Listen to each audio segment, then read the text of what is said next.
Bonjour à tous et bienvenue en cette matinée du 25 juin où on a le plaisir de vous accueillir à ce webinaire sur les industries culturelles et créatives. Je m'appelle Dorine Roulachitse, je suis directrice générale de Africalia et je vous accueille ce matin au nom de tous les partenaires de ce projet.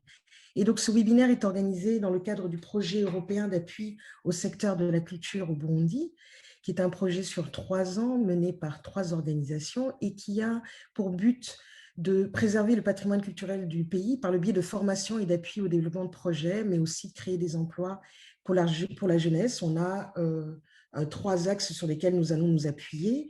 L'axe entrepreneurial, un axe renforcement des capacités du tissu culturel burundais et un axe accès au marché.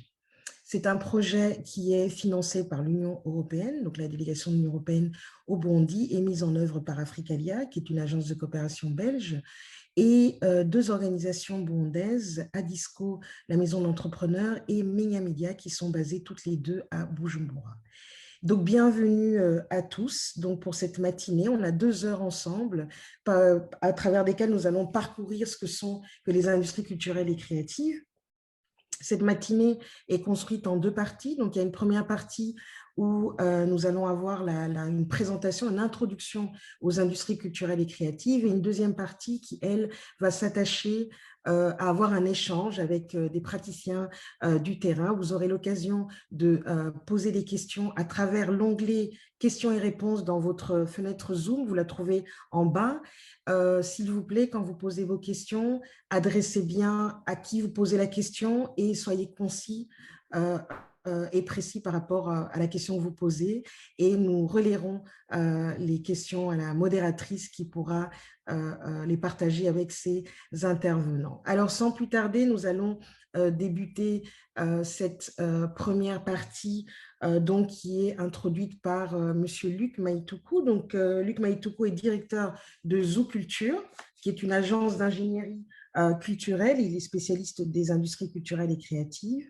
Il a dirigé le fonds de mobilité AMA, Art Moves Africa, et a coordonné le programme de promotion des entreprises culturelles et créatives au Sénégal.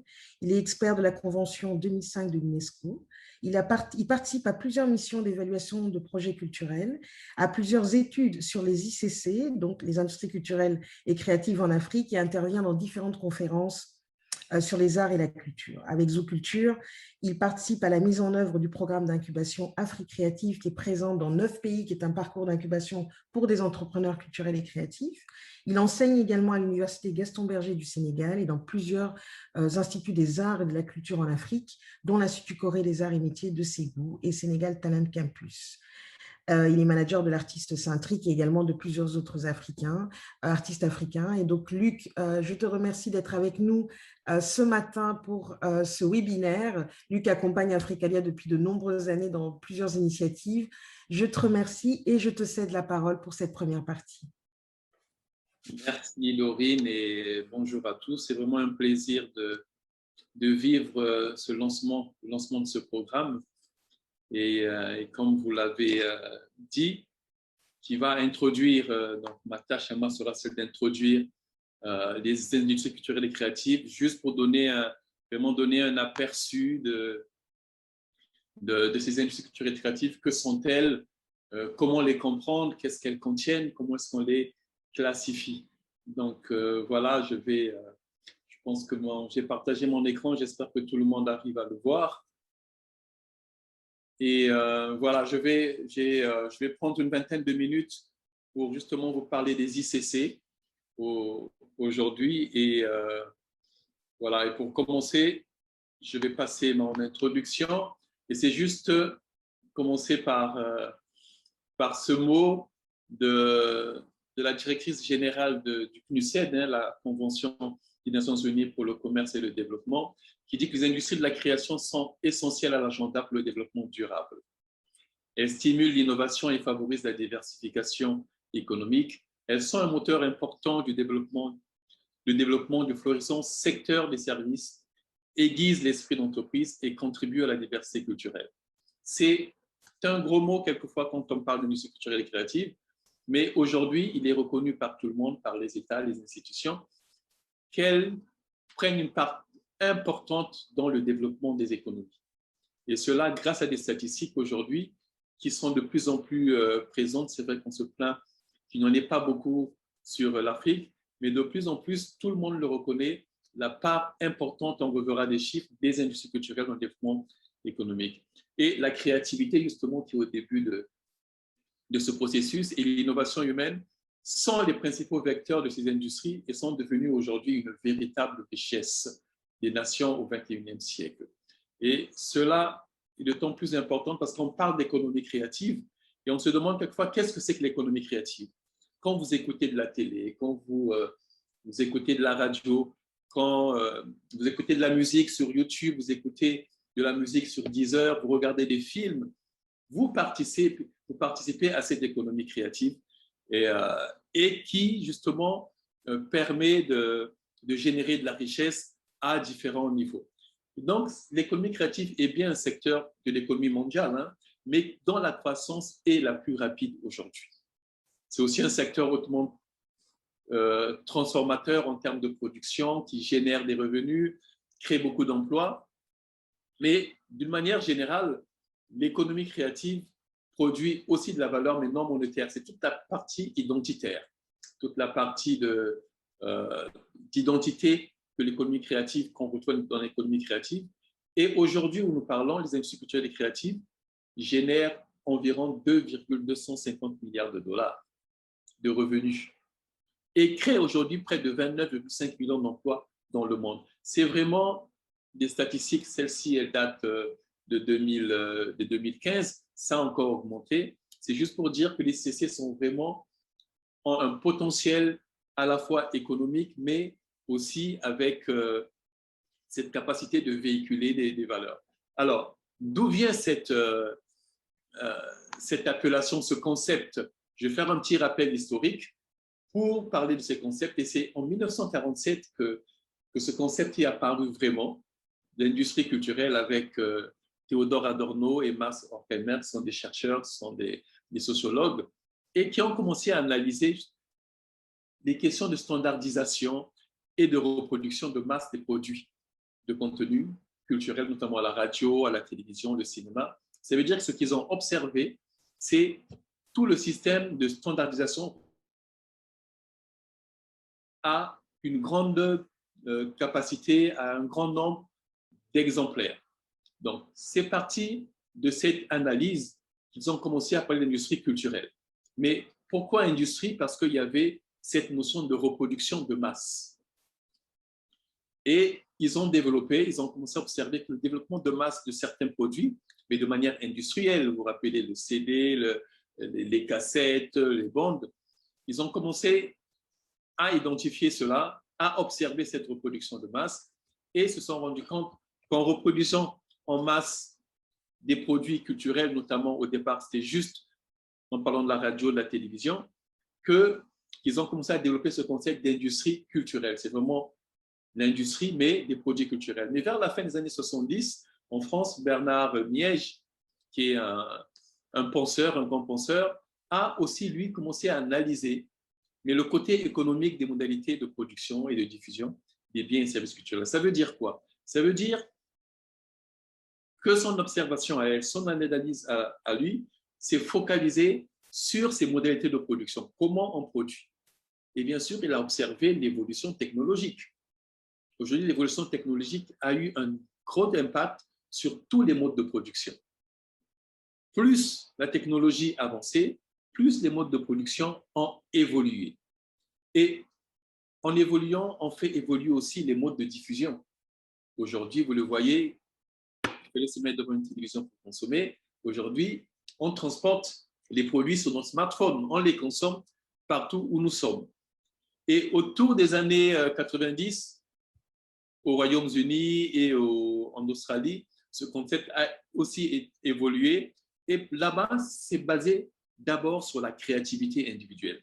Là, on se rapproche vraiment de l'homme, de l'idée, de la création et de l'œuvre. Et donc, a tenu compte de l'habilité, du talent que ces créateurs avaient et du potentiel de production, de richesse de l'emploi par la création et la propriété intellectuelle. Parce qu'à ce moment-là, les acteurs et les créateurs étaient protégés, leurs biens étaient protégés. Donc, l'analyse qu'il y a eu en Australie et au Royaume-Uni a pris en compte non seulement le talent, mais aussi cette protection de la propriété intellectuelle qui protège des biens et services. Et donc, cela veut dire qu'on a connu cette évolution des techniques de production, de reproduction, de distribution, de consommation, et ce qui nous emmène justement à nous approcher de plus en plus de ces notions d'industrie culturelle et créative qui recouvrent d'une part les biens et les services culturels, qui parlent de leur modalité de production et leur modalité de reproduction aussi, mais avec le côté industriel derrière. Donc, les filières industrielles, semi-industrielles et non industrielles avaient aussi été prises en compte pourvu qu'elles donnaient lieu à la création de produits qui avaient la capacité d'être mis sur le marché et soumis à un processus de marchandisation et donc leur conférant une valeur marchande. Donc, cela veut dire que ce concept a commencé vraiment à évoluer, industrie culturelle et créative.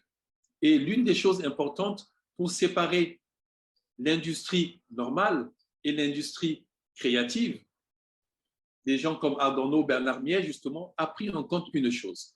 C'est que dans le produit industriel qui est consommé normalement, le produit il disparaît à la consommation. Mais quand on consomme un produit culturel, il ne disparaît pas.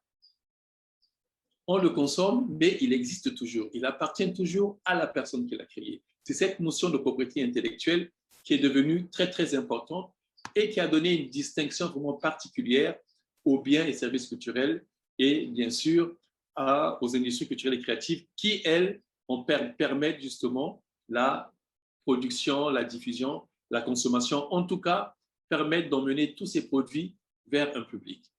Alors, pour reconnaître les industries culturelles et créatives, on peut voir quelques critères importants, notamment l'intersection de l'économie et la culture, la créativité au cœur de l'activité, elle est vraiment au cœur de l'activité, cette créativité-là, et les contenus artistiques, culturels ou inspirés de la création du passé, puisqu'on peut s'appuyer sur le patrimoine pour créer, et la production, bien sûr, de biens et de services qui sont fréquemment protégés par la propriété intellectuelle. Donc, la notion de droit d'auteur et de droit voisin est une notion importante dans la définition, justement, des industries culturelles et créatives,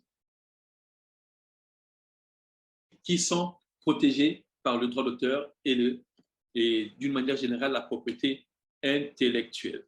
Alors, il y a en termes de définition plusieurs approches. On peut voir l'approche de l'UNESCO, celle de l'OCDE, qui est l'Organisation pour le commerce et le développement économique, ou encore l'approche de la CNUSED et aussi l'approche de l'OMPI. Mais toutes ces approches aujourd'hui tiennent compte de la mission que ces organisations se sont données.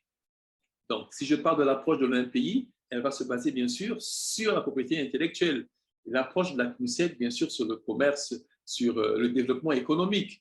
Et donc, par exemple, l'approche de l'OCDE, totalement axée sur la technologie et qui va souligner la nécessité de prendre pleinement en compte les contenus numériques, mais axée sur le commerce. Je ne vais pas trop m'attarder dessus et essayer de vous proposer, d'accord, une définition assez globale. Mais avant d'arriver sur la définition des ICC, il est important aujourd'hui de bien comprendre qu'est-ce que c'est qu'un bien culturel. Alors, les biens culturels, d'après plusieurs définitions de l'UNESCO, sont des biens de consommation qui véhiculent des idées, des valeurs symboliques, des modes de vie qui transforment, qui informent ou distraient et contribuent à forger et à diffuser l'identité collective, tout comme à influencer les pratiques culturelles. Donc, cette dimension culturelle est au cœur justement de ces biens culturels. Elle peut véhiculer des idées, des identités, mais en tout cas, ne seront considérées comme biens culturels que quand elles ont cette dimension culturelle qu'on connaît tous et qu'on peut consommer et qu'on peut sentir. À côté de cette dimension culturelle, il y a cette protection par la propriété intellectuelle, la protection par le droit d'auteur. Donc, il résulte de la créativité individuelle ou collective qui se transmet sur des supports susceptibles d'être reproduits et multipliés par des procédés industriels ou distribués ou diffusés massivement. Donc, on part bien, et on le reverra sur la chaîne de valeur, création, protection individuelle et après exploitation. ce qu'on vient exploiter, c'est toute la propriété industrielle de ces créateurs-là. Donc, pour résumer une définition que j'ai tirée justement de cadre pour les statistiques culturelles de l'UNESCO, c'est qu'on peut se dire que les industries culturelles et créatives sont entendues comme les secteurs d'activité ayant comme objet principal la création, le développement, la production, la reproduction, la promotion, la diffusion ou la commercialisation des biens, de services et activités qui ont un contenu culturel, artistique et patrimonial, en sachant que ces biens sont protégés par la propriété intellectuelle. Ceci dit, que contiennent, comment est-ce qu'on peut les classifier, ces ICC aujourd'hui? Il y a énormément on peut parler de filières, de secteurs, et très souvent la distinction peut être floue, mais en tout cas, on peut les regrouper. On peut les regrouper en plusieurs grands secteurs dans lesquels nous allons avoir des filières. Celle du patrimoine culturel et matériel, qu'on vit tous les jours notamment, et qui va concerner des produits dérivés, des services de musées, de sites archéologiques et aussi historiques et des paysages culturels, ou encore dans la créativité des médias. Nous pouvons distinguer le secteur, la filière de l'audiovisuel et des médias interactifs, notamment les films, les vidéos, la radio, la télévision, des jeux vidéo. De notre côté, les arts visuels et l'artisanat, donc la peinture, la sculpture, la photographie, l'artisanat d'art, etc. Ou encore la filière du livre et de la presse. Donc, on a les livres, les journaux, les publications périodiques, physiques, numériques, les bibliothèques, et aussi la question du livre, les salons de livres où on peut retrouver plusieurs créateurs qui viennent présenter leurs livres. De notre côté, on a cette filière du design et des services créatifs. Donc, on a la mode, la décoration, d'intérieur, le paysagisme, l'architecture, la publicité. Et bien sûr, je n'oublie pas les arts de la scène et les festivités où on retrouve le spectacle vivant, les festivals, etc. Donc, cela veut dire quoi? Toute entreprise ou toute industrie qui va venir exploiter ou travailler sur une certaine chaîne de valeur et utilisant ces biens et produits culturels peuvent être appelés entreprises ou industries culturelles et créatives. D'accord? Bien sûr que la notion d'industrie ramène souvent à la reproduction de masse, mais aujourd'hui, plusieurs procédés ont évolué et avec la technologie, je le disais encore un peu plus haut, cette évolution dans la production, mais aussi avec un gros impact dans la consommation. Donc, les industries culturelles et créatives sont celles qui vont venir exploiter, travailler sur cette chaîne de valeur que je vais vous montrer très rapidement, en tenant compte, bien sûr, des questions de protection intellectuelle au début de cette chaîne de valeur. Parce que cette chaîne de valeur, c'est création, production, distribution, diffusion, mais tout au début de cette chaîne de valeur, il y a la création, il y a la créativité. Les industries culturelles et créatives viennent exploiter, viennent utiliser, viennent mettre en valeur cette créativité-là. Et cette créativité, dès le départ, elle est protégée par la protection juridique de la propriété intellectuelle. Donc, on peut retrouver à cette étape les premiers acteurs qui sont les auteurs, les compositeurs, les peintres, les metteurs en scène, les chorégraphes, qui, eux, créent, sont protégés et après transmettent ces droits à tout le reste de la chaîne de valeur, notamment pour la production, pour la distribution, afin que ces produits arrivent, excusez-moi, auprès d'un public. Et donc, les industries culturelles et créatives vont travailler sur l'ensemble de cette chaîne de valeur pour apporter bien sûr de la valeur à cette créativité-là, mais aussi pour permettre justement à tout un public de jouir et de consommer des biens et services culturels en leur apportant de la valeur. Et bien sûr, bien entendu, il y a à voir et où tous les acteurs de cette chaîne de valeur vont jouir justement des revenus économiques, d'une part de cette exploitation-là, mais aussi des valeurs, de la transmission des valeurs et de l'identité. Donc aujourd'hui, les ICC, comme on peut les comprendre, interviennent de manière très, très forte, notamment sur la création, mais arrivent à générer une grosse part de la richesse mondiale. Et les statistiques aujourd'hui le prouvent. La part des ICC sur l'économie mondiale devient de plus en plus grande. Il y a plusieurs rapports qui existent, qui sont disponibles aujourd'hui et qui permettent aujourd'hui d'évaluer. Et voilà pourquoi aujourd'hui, l'année 2021 a été déclarée par les Nations Unies année de l'économie créative. Donc, on veut célébrer, on veut montrer l'économie créative. On veut lui donner cette place-là. Et cette place-là, elle est donnée aux ICC, aux industries culturelles et créatives, parce que c'est elles qui permettent justement cette génération de richesse grâce à l'exploitation de tous ces produits. Donc, les ICC, aujourd'hui, sont celles qui viennent travailler sur cette chaîne de valeur que je vous présente là aujourd'hui, avec plusieurs maillons. Une ICC peut décider de ne travailler que sur la création, c'est-à-dire que permettre aux créateurs de créer dans des conditions favorables, de créer des biens et produits culturels avec toute la capacité, tous les outils qu'il faut, ou encore se mettre sur un des maillons qui est la production, c'est-à-dire venir avec les outils pour transformer, pour donner une forme à toute cette créativité-là. Donc, un musicien qui crée sa chanson, etc., pour qu'elle arrive auprès d'un public, a besoin de travailler, de produire et d'avoir tout autour d'elle toute la méthodologie, toute la stratégie de diffusion à travers des festivals, à travers la distribution digitale, etc., pour que son produit arrive au public. Et aujourd'hui, l'avancée technologique est réellement au service des ICC. Le digital, on l'a vu pendant la pandémie, comment est-ce que le digital est ressorti, a été utilisé par des ICC pour continuer à permettre à cette création-là d'être disponible auprès de ce public-là.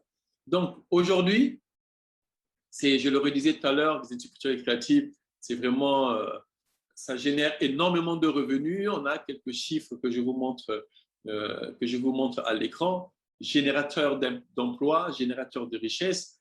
Et nous sommes dans un monde, le monde culturel et créatif est totalement multipolaire aujourd'hui.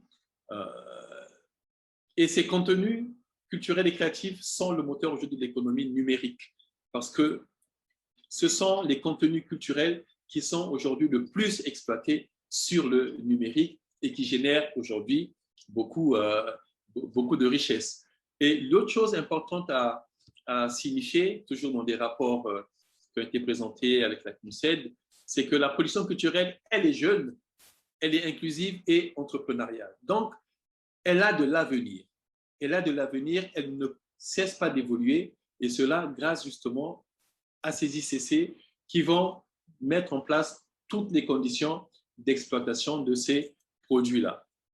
Et donc, l'économie communautaire, c'est aussi le côté informel.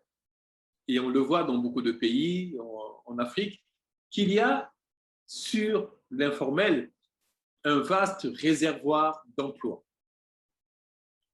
Bien sûr, je parlais d'industries culturelles et créatives qui sont dans l'informel pour diverses raisons, mais qui représentent quand même un vaste réservoir d'emplois. Et cela est très important à prendre en compte dans les statistiques. Mais bien sûr que ces 2 dernières années, la COVID est passée par là, elle est passée par là et a fortement impacté les industries culturelles et créatives qui ont été touchées vraiment de plein fouet. Et aujourd'hui, il y a beaucoup d'études qui essaient d'évaluer justement l'impact de la COVID, qui emploie aujourd'hui plus de 30 millions de personnes dans le monde, et principalement des jeunes.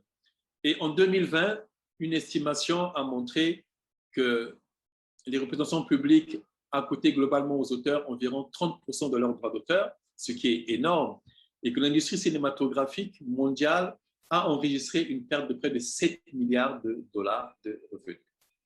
Donc, ça montre déjà l'importance de ce secteur, mais aussi la COVID, l'impact qu'elle a eu sur les ICC. On espère que cela va se rétablir grâce justement à des programmes qui tendent à soutenir les ICC partout où c'est possible, et notamment, je parlerai bien de ce programme PASSAC sur lequel nous sommes, en espérant qu'elle va soutenir les ICC, qu'elle va leur apporter un peu de gasoil, un peu d'essence justement pour pouvoir évoluer. Je voudrais m'arrêter là et m'en tenir à cette présentation, cette introduction.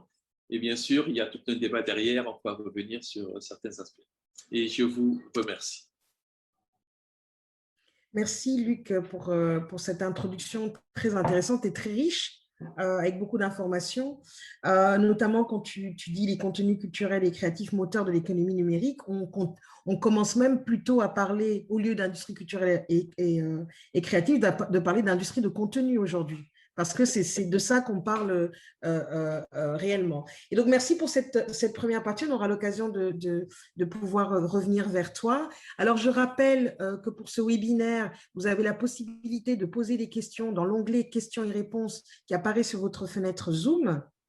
Et on va les récolter au fur et à mesure et on les passera aux différents intervenants pour qu'ils puissent réagir. Après la fin de cette première partie, on passe à la deuxième.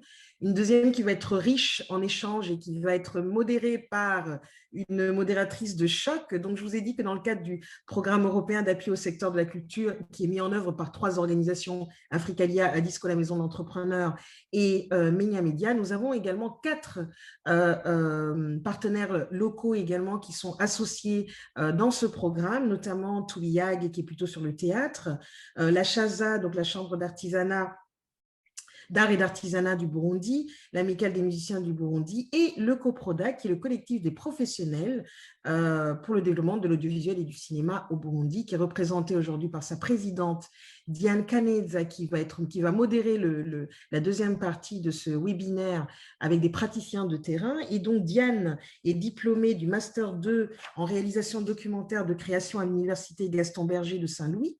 Depuis 2012, elle est cofondatrice et directrice de Mikadi Productions, qui fait la réalisation et la production de films institutionnels et des outils de communication. Elle conjugue ce travail de production au sein de Mikadi à la direction de la chaîne de télévision BNP TV. Elle enseigne à l'Université Lumière de Bujumbura dans la faculté des sciences de la communication, option communication et conception du visuel. On est vraiment dans le sujet, Diane. Elle est également, donc, comme je l'ai dit tout à l'heure, présidente du collectif des professionnels du cinéma et de l'audiovisuel du Burundi depuis février 2018, un partenaire de ce projet que nous avons lancé. Elle a travaillé pour la télévision nationale de 2006 à fin 2011 en tant que réalisatrice et animatrice TV des magazines événements culturels de la semaine, Bonne Réponse et Notre Terre, Notre Héritage. Et elle a également été chargée de la programmation du Festicab que tout le monde connaît de 2013 à 2015 et directrice du festival en 2016 et chargée de nouveau de la programmation en 2018. Diane, merci beaucoup d'avoir répondu à notre invitation. Merci évidemment au CoProdac d'être partenaire de ce projet. Je te cède la parole parce que je pense que tu es très bien entourée ce matin pour pouvoir aborder cette matière qui nous intéresse. Merci, à tout à l'heure.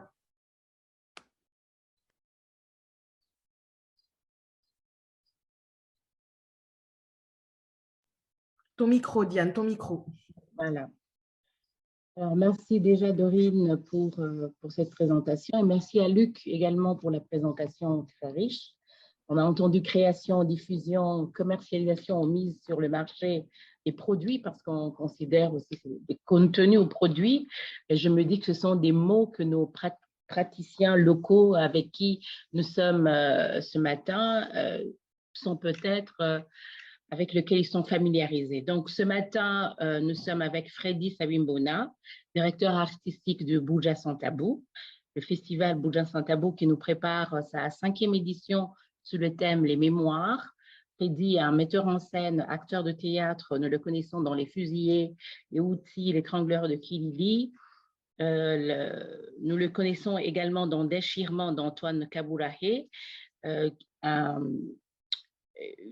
je vais dire, une création qui a voyagé dans les régions, dans l'Afrique de l'Est, RDC, l'Éthiopie, l'Ouganda et le Rwanda, et qui lui a permis d'être au Récréatal et là au Burkina Faso, où il a eu l'occasion de mettre en scène Les Sangs de Ali Kiswesinda Ouedraogo, qui sera en tournée durant le mois de septembre en France, durant le festival Sens Interdit. Il est également, Freddy, acteur de cinéma également avec les films Nawewe Divan Goldschmidt, je ne sais pas si j'allais bien prononcer, 6e commandement de Francine Mouniana et Welcome Home de Joseph Ndaisenga.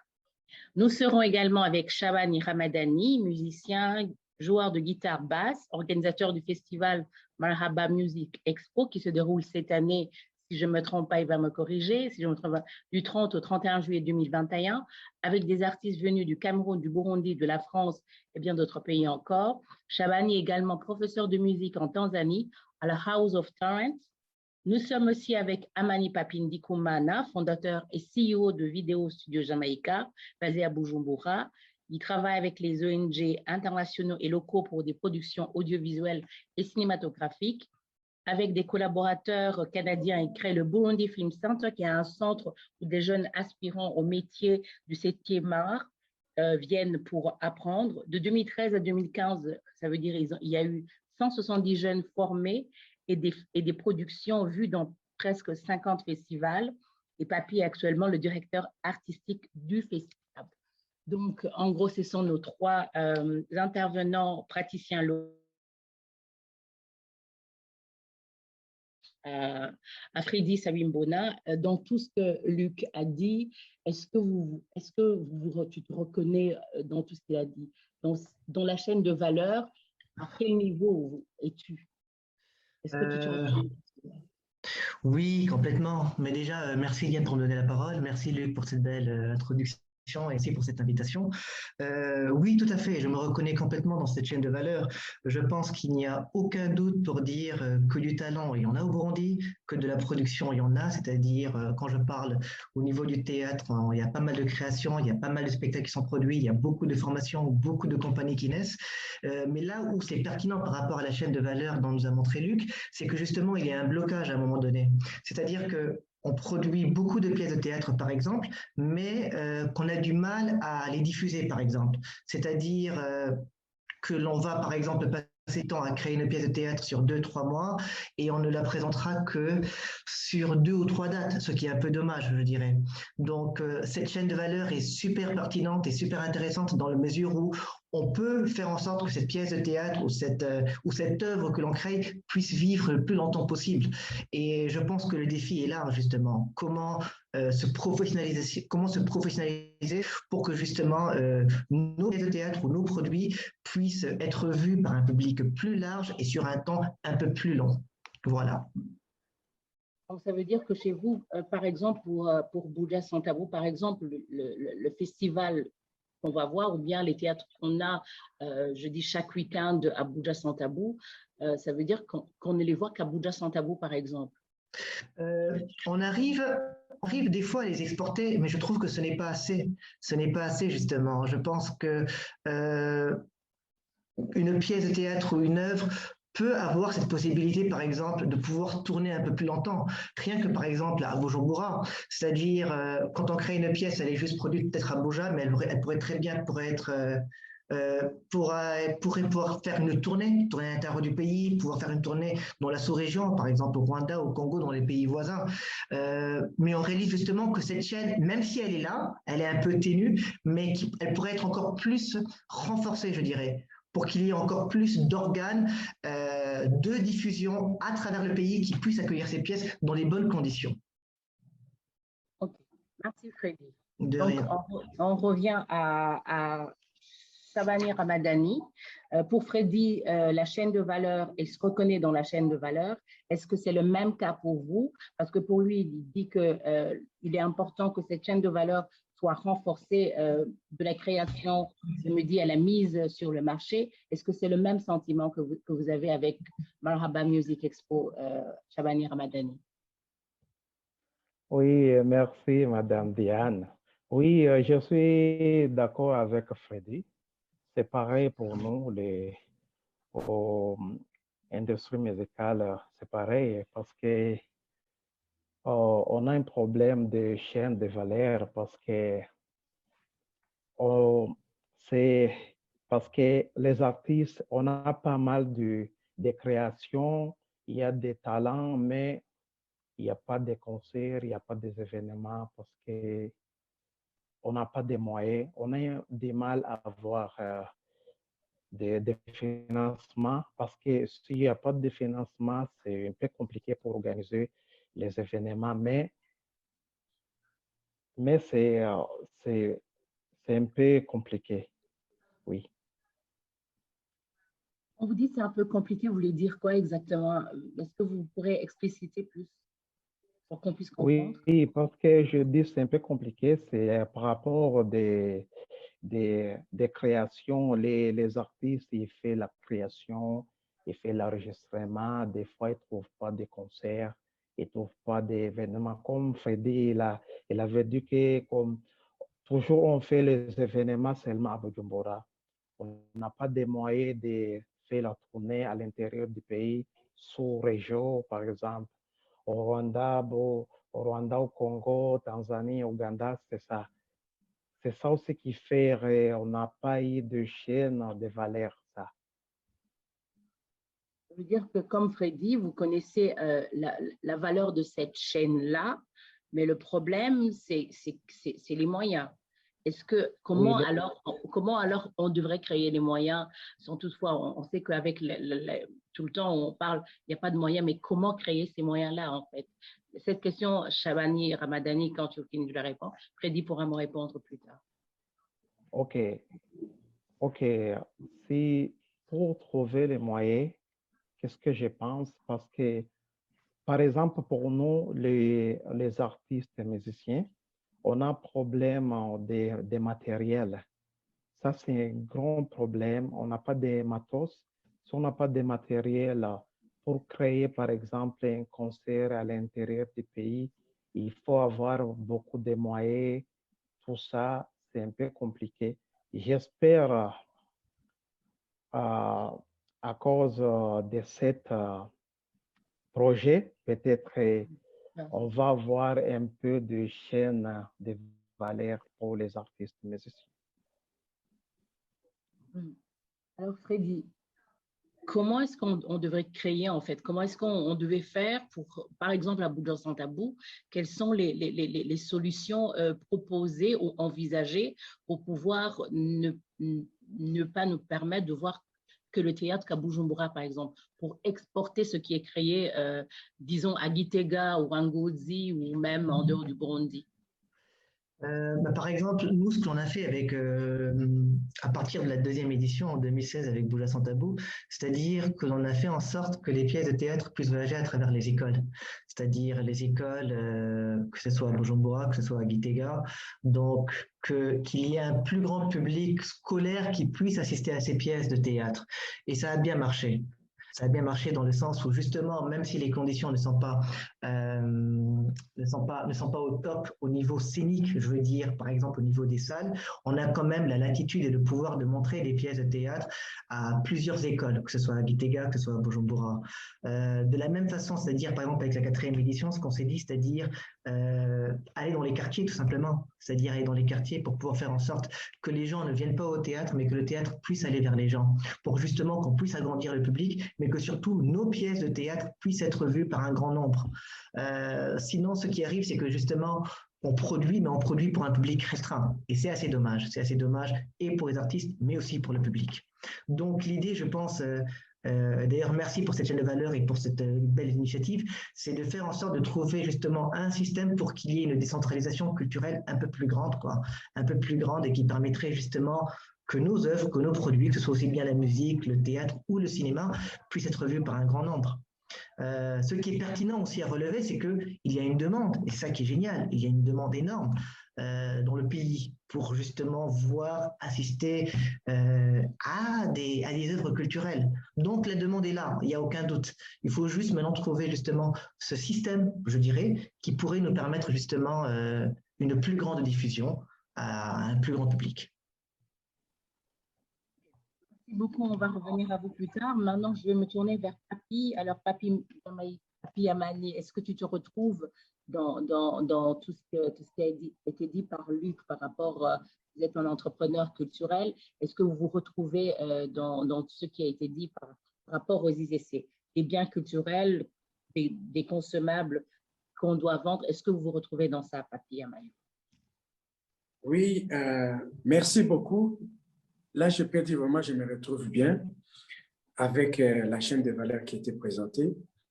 En regardant d'abord, quand on dit la création jusqu'à la consommation, pour les professionnels, ils sont dans les formels. Parce que depuis longtemps, on nous a formé comment écrire les scénarios. Ça, c'était la base. Et après, on a vu que créer, ça ne suffit pas si on n'a pas les moyens. Parce que quand vous écrivez, et quand vous n'avez pas un producteur derrière qui va soutenir votre œuvre artistique, qui chaque fois qui fait rêver tous les artistes, quand vous vous retrouvez, vous êtes tellement talentueux, vous commencez à rêver. C'est pourquoi notre métier de l'audiovisuel, chaque fois, ça faisait rêver beaucoup de gens. Et ce qui a créé cet engouement, cette passion, et que tout le monde a commencé à suivre. Mais on ne peut pas se limiter juste à penser qu'on est tellement créatif, qu'on a du talent. Il faut savoir comment trouver les moyens qui va te permettre à exprimer, comme on dit, son état d'âme et que ce public qui attend à consommer votre œuvre puisse bien se retrouver et comprendre qu'est-ce que vous voulez dire. Et surtout, j'ai aimé la partie quand il a parlé de la distribution et diffusion. Là, ça pourrait rester encore le plus grand défi qui demanderait au moins encore une très bonne formation de base pour savoir quel est le contenu meilleur qui est nécessité pour le marché, pour le public cible. Parce que tout le monde, ils ont commencé à produire et à copier ce que les autres sont en train de faire, à suivre un modèle de l'autre. C'est là où on a trouvé, mais maintenant, actuellement, il y a la multiplication des chaînes de YouTube dans notre pays et qui n'ont pas assez de contenu riche qui est demandé au public spécifique, même demandé au niveau international sur les marchés. En fait, c'est ça que j'ai aimé beaucoup dans la présentation. Merci beaucoup, Luc. Qui va nous mettre en valeur? Comment on pourrait se mettre en valeur? C'est quand on doit savoir ce que je suis en train de créer est destiné à qui et qui peut acheter ça.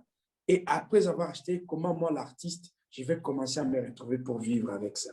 Et là, donner un bon exemple de comment c'est un métier qui peut nous faire des millions, qui peut nous faire gagner, et surtout pour le pays, pour booster l'économie d'un pays, c'est quand, par exemple, il y aura des formations. Vous savez, la meilleure formation, qu'elle est bien destinée aux artistes, et cette formation doit être spécifique pour un groupe de gens. Vous savez, il y a des professionnels maintenant, comme vous aussi, Madame Diane, vous avez la chance d'être formé dans l'université, y compris moi-même, mais ce n'est pas donné à tout le monde. Parce que cette chaîne de valeur, moi, je me suis retrouvé parce que j'ai la chance d'avoir une formation académique à Berlin, mais pas pour les autres. Alors, les autres qui n'ont pas été formés ne savent pas quand est-ce qu'il va faire son dossier de production, quand est-ce qu'il va les soumettre, respecter les délais de cette production, et puis ses contenus. Il doit savoir quel partenaire s'associer pour que ça puisse aller sur un bon marché. J'ai vu un bon produit pour que ça aille sur un marché, ça va demander un bon vendeur qui est crédible et qui est accepté sur le marché. Parce que le vendeur, quand il a déjà cette crédibilité, cette notoriété, automatiquement son produit, on ne peut pas hésiter à le prendre. Si un produit, par exemple avec le brand Braroudi ou avec un brand, je ne sais pas, d'une autre maison, même Nike, tout le monde va sauter sur ça. Il va dire c'est les meilleurs. C'est ça ce qu'on pourrait penser à ce genre de concept, avoir qui a assez de crédibilité comme Coprodac, qui peut accepter de prendre un dossier ou bien une production d'un jeune artiste qui rêve vraiment à sortir et l'accompagner et les pousser jusqu'à la diffusion et jusqu'à la consommation vers la population qui attend vraiment, qui a soif de sentir les bonnes œuvres. Je suis en train même maintenant de suivre Buja Santabo sur YouTube. Il fait pas mal de contenu vraiment en train de toucher le jeu. Donc, vous voyez qu'il y a quelque chose que je ressens sur la chaîne de valeur et ce qui pourrait être développé, c'est côté formation, côté accompagnement. Et ce que les gens rêvent, qu'ils puissent entrer dans la réalité, à se retrouver artistiquement et aussi économiquement. Et merci encore parce qu'il y a beaucoup de pistes qui font vivre les gens avec les chaînes YouTube. Oui, ça régénère. Mais on ne peut pas se limiter sur chaîne de YouTube. Il y a, par exemple, vos maisons de diffusion des chaînes de télé. J'ai vu que ça paye aussi. Parce que j'ai été payé une fois avec Arte TV en Allemagne. Cela veut dire que si Arte peut être en mesure d'acheter un contenu burundais à la hauteur, par exemple, de plusieurs millions d'euros, pourquoi pas que chaque jeune burundais qui pourrait écrire au moins l'œuvre de son pays qui est de plus en plus original, authentique et proposer à des meilleures pistes de diffusion. Mais tout ça demanderait un accompagnement, une bonne formation de base. Et je pense que cette chaîne de valeur pourrait être aussi à la disposition, surtout de nos jeunes, je peux dire, qui se cherchent encore. Je ne peux pas les appeler les amateurs, mais sont des chercheurs aussi. parce que ce sont des jeunes passionnés que je vis et qui ont la passion de ces métiers, mais que nous pouvons accompagner par des formations de base et ils pourraient s'en sortir et devenir aussi des professionnels. Merci beaucoup. Merci, Papi. Vous venez de terminer sur quelque chose comment je dis, de très pertinent par rapport, bien sûr, sur lequel Luc est revenu dessus, par rapport au fait qu'on doit parler d'économie créative. Est-ce que toi, en tant qu'avec le Vidéo Studio Jamaica ou avec le Burundi Film Center, est-ce qu'on peut parler d'économie créative avec tes deux entreprises culturelles? Oui, on peut parler de ça. C'est ce que d'ailleurs il a dit, c'est sur la création des innovations de la technologie. Vous savez, quand vous êtes dans l'art audiovisuel, il faut de plus en plus rester créatif et être de plus en plus innovant. Ce que j'ai essayé d'innover, c'est ce qui m'a permis de booster l'économie de mon entreprise et de rester de plus en plus compétitif sur les marchés. Vous savez, quand on a essayé d'innover les drones, tout le monde voulait voir les images des drones de plus en plus et voir ça dans ces reportages. Donc, chaque fois, je pourrais me retrouver dans les locations de drones.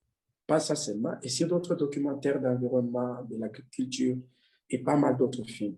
Quand j'ai encore commencé à innover sur le numérique, vous avez vu que chaque personne va avoir le souci d'avoir un bon film qui est bien fait avec une qualité supérieure.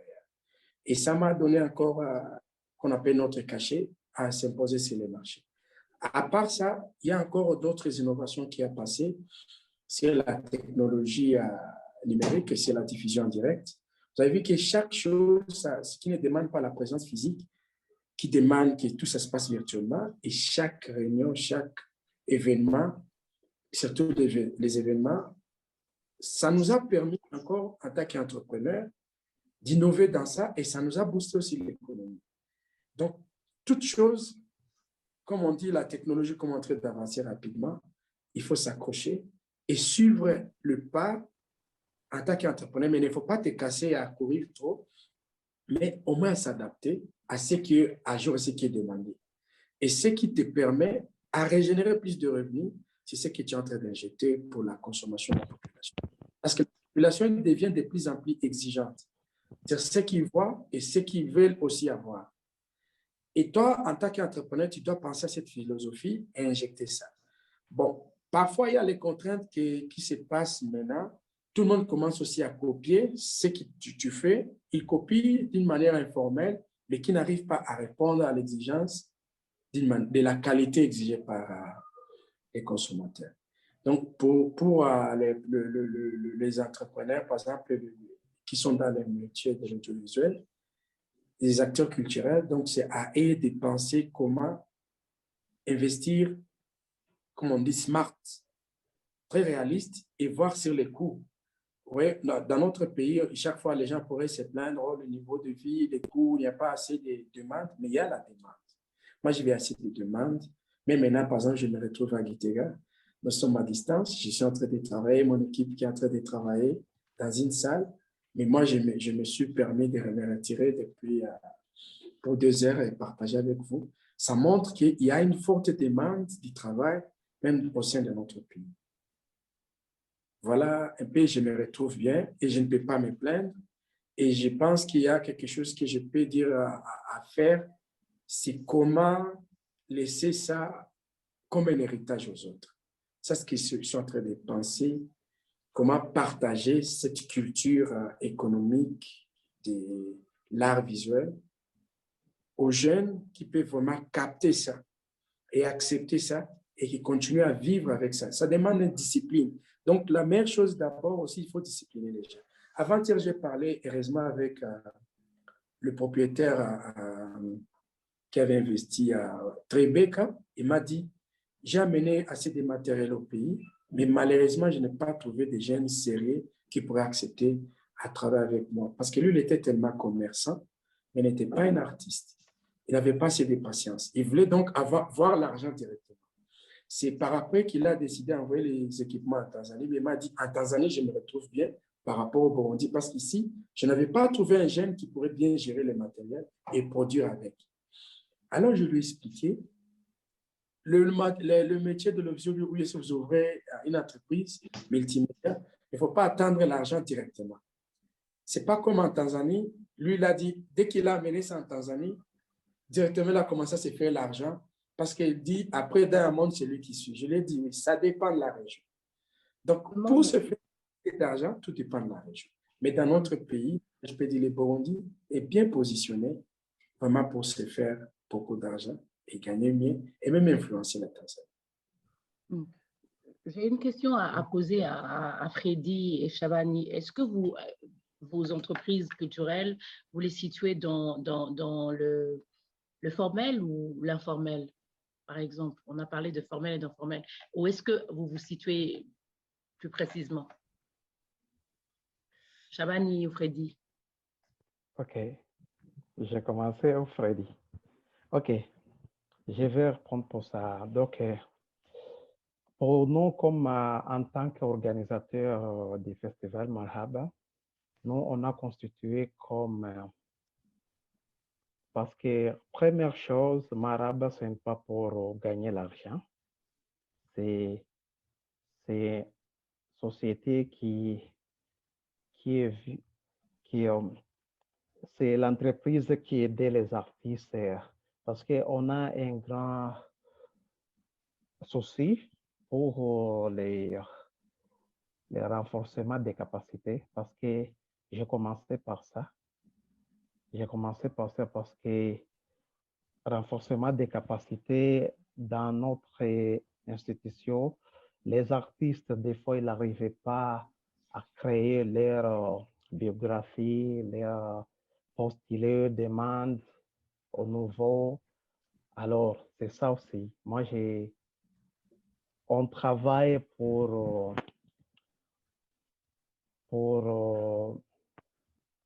faire le développement pour les artistes locaux, oui, du pays. Ça veut dire que vous êtes beaucoup plus dans l'accompagnement en fait des artistes. C'est pas fait pour. Alors, comment les artistes que vous accompagnez gagnent de l'argent en fait? Comment est-ce qu'ils gagnent? Enfin, quand je parle de l'argent, enfin, comment est-ce qu'ils peuvent vivre grâce à ce talent-là en fait? Comment faire en fait? Ok, très bien question. Les artistes, parce qu'il y a des artistes, on l'accompagne comme Bernice Debel, il a eu déjà été invité à Cameroun. Et il y a des artistes comme Ralijo, il y a les artistes comme Afro Talent Band. Mais très important, ce n'est pas l'argent parce que si votre niveau professionnel il n'est pas dans les nouveaux, tu ne peux pas avoir l'argent parce que, grand souci, beaucoup de groupes ici qui ne font pas la production de bonne qualité. C'est ça aussi, moi, j'ai investi pour essayer de le montrer qu'il faut avoir une bonne qualité de production, des belles images, des belles images, de production visuelle. C'est ça aussi, moi, j'ai pensé pour ça. Et beaucoup des artistes, ils sont d'accord avec moi parce que cette année, au mois d'octobre, je vais amener un groupe de Mayotte au festival. C'est à grâce de bonnes qualités, c'est grâce de travail, quoi. Oui, c'est ça. Ce n'est pas directement l'argent parce que si tu penses directement à l'argent, c'est un peu compliqué parce que il faut avoir beaucoup de moyens pour bien faire la production, faire les images, c'est ça. Merci Shabani. Freddy, est-ce que vous vous situez beaucoup plus dans l'informel ou le formel? Est-ce que vous êtes une entreprise culturelle qui est vraiment dans l'informel ou le formel, selon toi? On a commencé au tout début avec l'informel, je veux dire au tout début du théâtre, mais maintenant on se dirige de plus en plus dans une économie formelle. C'est-à-dire notre but et notre projet, c'est vraiment de créer une industrie de théâtre où justement les gens puissent vivre du théâtre. Et c'est dans cette optique justement que par exemple on multiplie les formations avec Bouja Sans Tabou. depuis la première édition, plusieurs formations pour que justement il y ait une pléthore de comédiens, de metteurs en scène, de techniciens qui sont aguerris et qui savent exactement de quoi ils parlent et comment le faire de haut niveau professionnel. On essaie aussi justement d'introduire aussi de nouveaux métiers dans le théâtre, comme la scénographie qui est récente depuis moins de 3 ans maintenant. Donc, non, totalement l'économie formelle parce que l'artiste doit vivre, parce que l'artiste doit gagner sa vie. Et puis surtout, c'est très, très important aussi de pouvoir faire en sorte qu'il y ait, encore une fois, on revient à la chaîne de valeur ajoutée, mais que dans un futur proche, il y ait toute une production et toute une économie derrière pour que justement le théâtre et les arts en général puissent grandir. On le voit très très bien à chaque fois que l'on crée une pièce de théâtre, le public répond massivement présent. On a quoi? On a 200, 300 personnes qui viennent, qui payent leur ticket, qui payent leur place, ce qui est important, et ça génère des revenus. Donc l'idée est là, vivre de son art, créer et pouvoir avancer. Ouais. J'ai une avant-dernière question avant qu'on commence à recevoir les questions des autres participants, c'est la protection des droits d'auteur. Parce qu'on a bien compris que sur la chaîne de valeur, il y a une première chose qui est importante, c'est la protection par le droit d'auteur. Comment ça se passe chez vous à Abuja Sans Tabou? La protection des droits d'auteur est encore un terrain assez vierge, je dirais, hein, honnêtement. C'est-à-dire, par exemple, c'est une très bonne question. Il y a beaucoup d'auteurs, par exemple, dans le théâtre maintenant. Je pense à Claudia, je pense à Rivardo, je pense à Laura Sheila Inangoma qui créent des pièces de théâtre. Mais justement, ces pièces de théâtre, elles sont créées, mais où est-ce qu'elles vont? Est-ce qu'elles sont publiées déjà? Est-ce que ces œuvres pourront résister dans le temps? Est-ce que ces pièces qui sont écrites ne sont uniquement que pour produire que par rapport à un moment donné? Et ensuite, qu'est-ce qu'on en fait? Donc, l'idée et le projet aussi est là, hein, c'est-à-dire comment protéger nos auteurs, comment protéger ces pièces de théâtre, comment faire en sorte qu'elles puissent durer avec le temps, que d'ici 20 ou 30 ans, ces pièces puissent être encore à nouveau rejouées, qu'on puisse les retrouver. Il n'y a pas longtemps, j'en parlais avec un ami qui me disait justement que sa tante, qui écrivait des pièces de théâtre dans les années 70, on aurait bien aimé rejouer ces pièces de théâtre, mais en fait, on ne les retrouve plus. On ne les retrouve plus justement parce que justement, elles n'ont pas été gardées.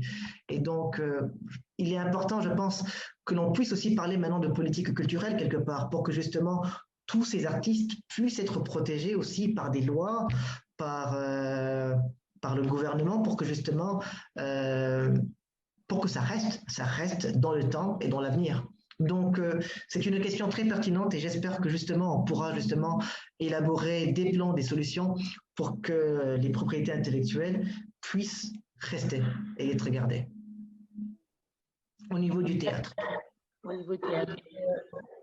Papi, la même question par rapport à la protection des droits d'auteur et des droits voisins. Est-ce que dans les acteurs, il y a tout un métier des métiers qui sont là en audiovisuel ou dans le cinéma. Est-ce que vraiment ils jouissent de ces droits-là, des droits d'auteur et des droits voisins?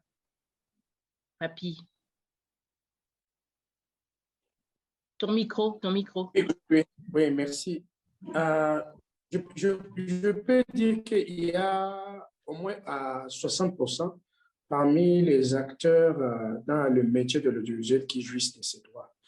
Parce que malheureusement, c'est parce qu'il y a certains droits voisins qui ne sont pas respectés.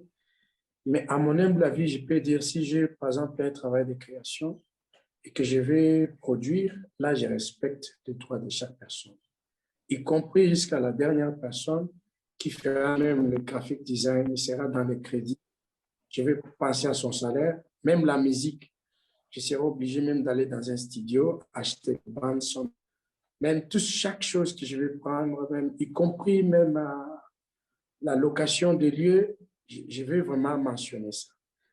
Mais malheureusement, par quelques méconnaissances, comme on dit, des fois les gens ignorent les droits des autres et ce qui crée par après des conflits, oubliés, et ce qui est le débat même actuel avec plusieurs jeunes, quand quelqu'un a écrit son œuvre, est-ce qu'automatiquement il devient l'auteur de cette œuvre?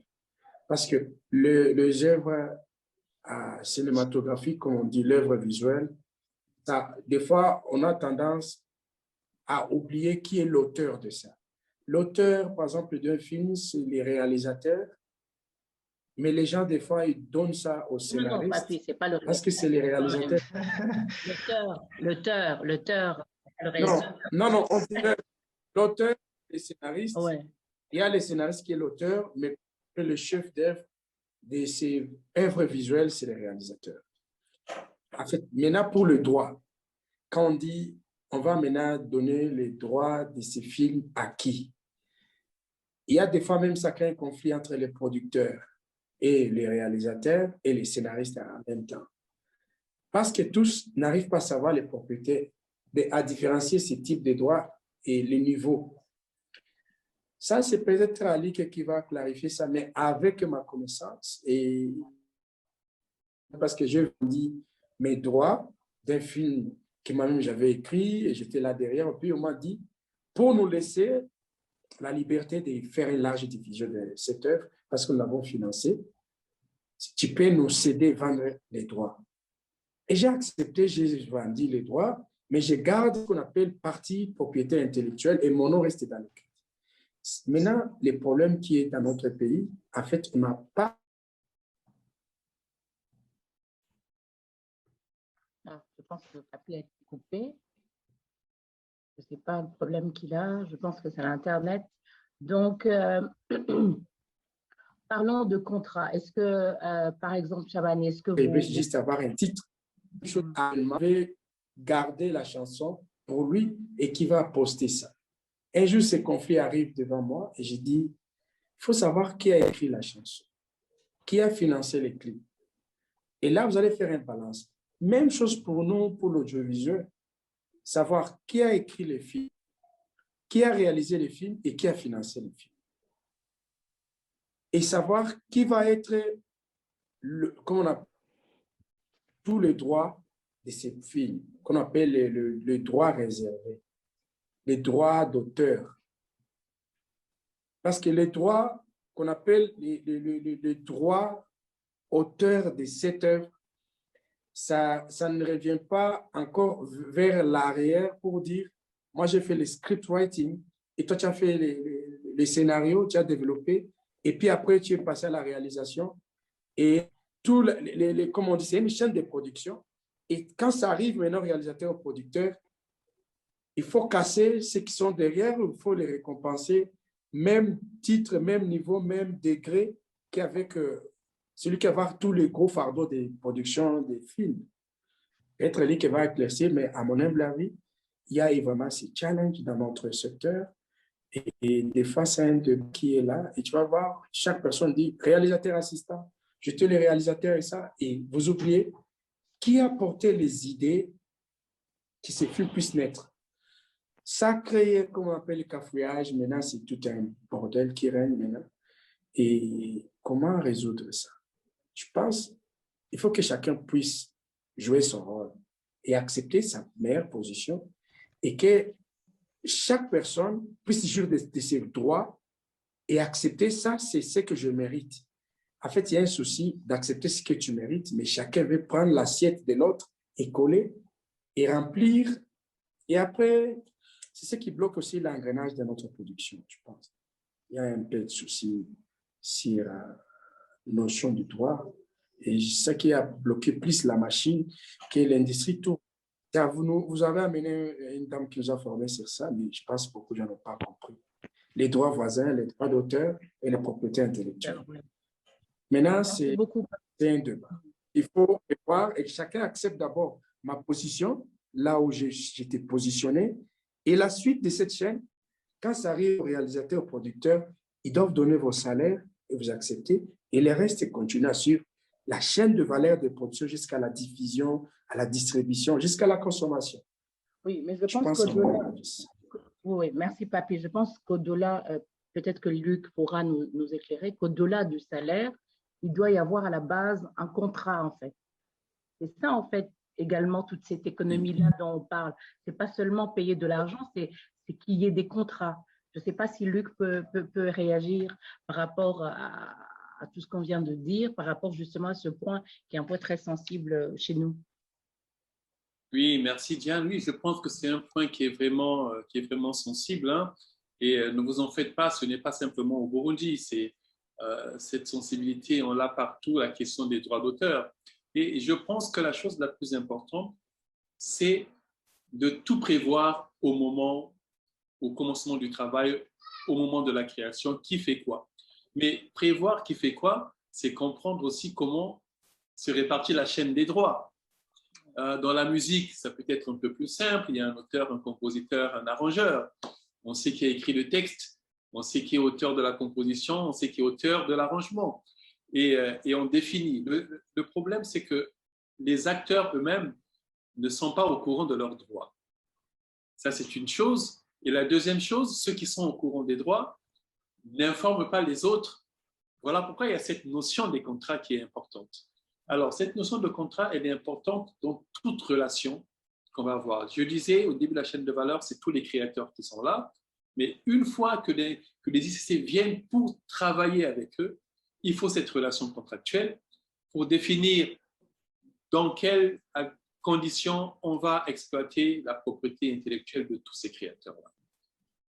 Dans quelles conditions économiques, dans quelles conditions de répartition des droits. Ça va toujours être défini au départ.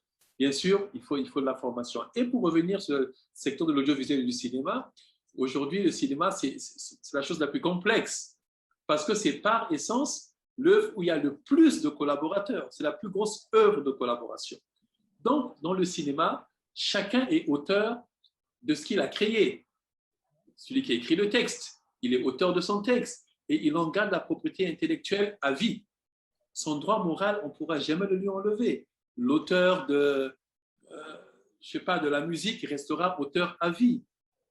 Chacun des auteurs qui intervient dans le cinéma intervient avec sa propriété intellectuelle. Mais seulement la spécificité de l'audiovisuel du cinéma, c'est qu'il y a une présomption de cession de droit. Parce que sinon, c'est trop compliqué. Donc, on va céder à une personne, mais à des conditions. Et quand on cède ses droits au réalisateur, il y a cette condition de respect du droit moral et du droit patrimonial parce qu'il va être rémunéré. Et c'est là où interviennent les contrats, comment négocier les contrats. Est-ce qu'un contrat, on le subit ou on le négocie? Et je pense que ce sont des questions qui doivent être vraiment développées au cours de sessions de renforcement de capacité. Merci beaucoup, Luc, pour tous ces éclaircissements. Je pense que nous allons commencer à prendre... il y a justement, on va continuer avec vous parce qu'il y a des questions qui vous sont adressées. Alors, je vais commencer par la question numéro 8. Je m'excuse pour la suite parce que c'est Luc qui avait la parole. Bonjour Luc, le pays comme le Burundi qui est nouveau dans les ICC et les acteurs entrepreneurs ont tendance de tout faire. Et le résultat à la fin est nul. C'est pas qu'il n'y a pas des produits, c'est pas même qu'il n'y a pas de moyens. C'est vrai qu'on en a besoin, mais pour moi, c'est plus le savoir-faire qui manque. Alors, la question est celle-là. Quelles sont les étapes qu'il faut suivre? Premièrement, le système de droit d'auteur qui marche, les maisons de distribution en ligne, je pense qu'elle a vous voulez parler en ligne, et quelles sont vraiment les étapes indispensables, en fait? Je n'ai pas suivi la fin. Quelles sont vraiment les étapes indispensables? Oui, merci Diane. Écoutez, il y a une chose qui est importante, elle dit que tout le monde a tendance à tout faire. Cette assertion comme ça est importante à prendre en compte parce que chacun a une spécialité. Aujourd'hui, les créateurs, c'est les créateurs. Ils ne sont pas forcément des producteurs, ne sont pas forcément des entrepreneurs culturels qui vont réfléchir. On va les laisser créer parce que c'est ce qu'ils maîtrisent le mieux. D'accord? Et le savoir-faire, la créativité, elle existe au Burundi, elle est là. En tout cas, on ne peut pas l'ignorer. La capacité de créer, elle est là. Ce qui peut manquer peut-être, et Freddy l'a précisé, Shabani et aussi Jamaïca, c'est comment atteindre le plus large public, comment emmener ces productions vers une diffusion qui est la plus large possible, d'accord? Et ça, c'est plusieurs facteurs qui rentrent en compte. C'est déjà réussir autour des créateurs, autour des artistes, c'est cette structuration. Cette structuration, si elle n'existe pas, on a tendance peut-être à vouloir tout faire. Un musicien va se dire, bon, moi, je n'ai pas besoin de manager, je n'ai pas besoin de producteur, je peux tout faire tout seul. Mais on se rend compte qu'il ne peut pas tout faire tout seul. Il a besoin d'un administrateur, il a peut-être besoin d'un producteur, il a besoin de quelqu'un qui est spécialiste sur les stratégies de communication ou de marketing. En fait, c'est cette structuration autour du produit, autour de l'artiste qui emmène ce produit, qui est importante. Et je pense qu'on a parlé tout à l'heure du besoin de politique culturelle. Ça, les politiques culturelles vont permettre quoi? Vont permettre de mettre en place une méthodologie et surtout pour que l'État intervienne de manière efficace, notamment en mettant en place des dispositifs d'accompagnement, en mettant en place des dispositifs de renforcement de capacité, en mettant en place des dispositifs peut-être d'appui grâce à des fonds. Ça, c'est un aspect. Mais il faudrait que le secteur se structure en essayant de faire monter en compétence toutes les personnes qui travailleront autour de cet artiste. Donc, je pense que le système à suivre, c'est cette structuration avec des métiers spécialisés. Vous avez vu sur l'ensemble de la chaîne de valeur, il y a des métiers spécialisés.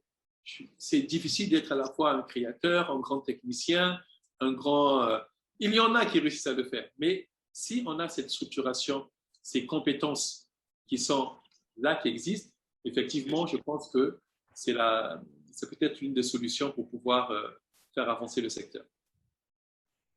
OK. Il y a une question qui est peut-être semblable à celle qu'on vient de poser. C'est par rapport, c'est à Luc qu'elle est adressée cette question-là.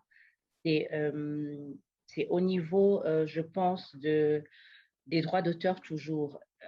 Est-ce que, si oui, quel est le rôle des musiciens? Quel est le rôle des musiciens? Et on parle de copyright et négligé, et ce sont les musiciens qui continuent à souffrir. Luc, est-ce que tu pourrais nous répondre par rapport à cela? Par rapport aux droits d'auteur, je pense qu'il y a une logique. Il y a une logique qui est importante et sans laquelle, aujourd'hui, les acteurs, les créateurs ne pourront pas jouir de leurs droits d'auteur. C'est deux ou trois choses bien précises. D'abord, c'est quand on est sur la création, quand les œuvres sont créées, bien sûr, elles sont normalement une œuvre, quand elle est créée, elle est automatiquement protégée par la loi internationale. On dit qu'une œuvre est protégée dès qu'elle est créée. Mais cette protection ne suffit pas. Pour pouvoir jouir justement de l'exploitation de sa propriété intellectuelle, il faudrait qu'elle rentre dans un système qui va prendre en compte la documentation. Ça veut dire qu'il faudrait aller déclarer cette œuvre-là, il faut qu'elle rentre dans le système. C'est le premier péché des créateurs eux-mêmes. Ils ne vont pas vers l'enregistrement de leur œuvre. Leur œuvre est enregistrée par la loi. Ouais. Mais aller l'enregistrer est une chose importante auprès d'une société de gestion collective parce qu'on ne peut pas gérer nos droits tout seul, est une autre chose. Donc, souvent, c'est les administrateurs, c'est aussi des managers, des personnes qui travaillent autour, qui vont aider ces artistes à aller enregistrer leurs œuvres pour qu'elles rentrent dans un système économique et aussi de protection en cas de problème ou d'expropriation.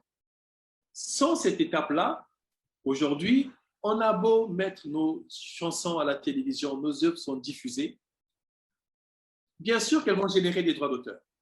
Les sociétés de gestion collective vont récolter cet argent, mais quand elles vont chercher à qui elles appartiennent, elles ne trouveront personne et elles serviront à d'autres personnes. Donc, je trouve qu'il y a tout un processus. Le rôle des musiciens, il est important qu'ils comprennent qu'il faut aller les enregistrer, aller se faire identifier pour rentrer dans le système économique.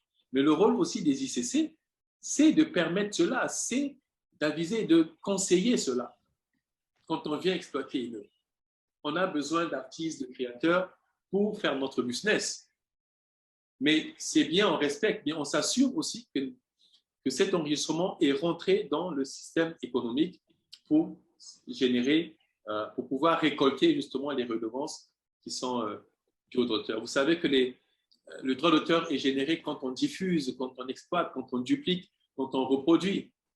Mais si tout cela est fait et que l'argent est recollecté, mais ne peut pas être distribué parce qu'il n'existe nulle part.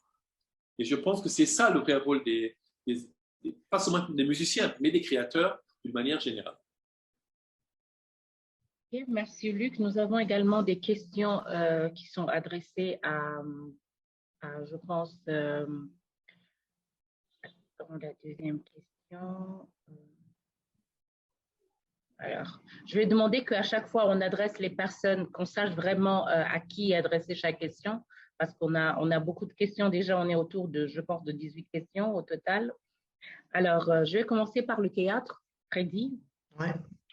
Alors, bonjour à tous. Ma question est adressée à Freddy. Parlons du théâtre et du festival. Est-ce qu'une piste de prêt de petites sommes dans les banques serait une solution pour l'autopromotion de cette industrie? Oui, tout à fait. Je pense que le financement qui vient aussi bien du secteur privé, du secteur étatique ou alors de différents bailleurs est toujours aussi intéressant tant que justement il y a une démarche qui est derrière. Donc, on ne dirait pas non, on ne dirait pas non du tout.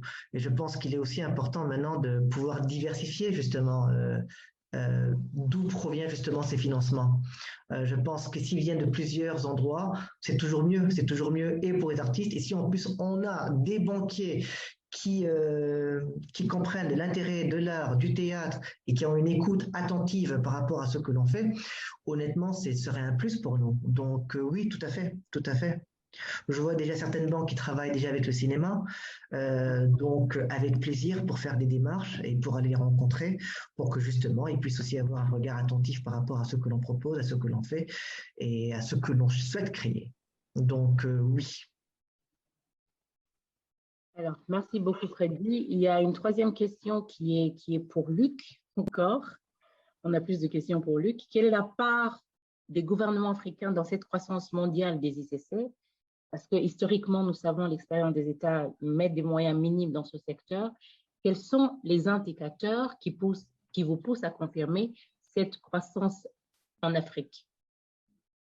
Écoutez, il y a plusieurs indicateurs qui poussent. C'est vrai que quand on regarde la part des ICC en Afrique dans l'économie mondiale, c'est vrai qu'elle est très, très petite, mais ça s'est rendu à l'échelle mondiale. Et rendu à l'échelle vraiment continentale, mais disons même pays par pays, effectivement, les quelques statistiques qu'on a montrent qu'on avance. Des pays comme le Burkina, où j'ai vu une étude encore où la culture représente près de 2,5%, mais on a justement cette progression en Afrique qui est là, hein, et surtout qui peut être un peu disparate par rapport au secteur d'activité, des secteurs qui vont peut-être un peu plus vite que d'autres.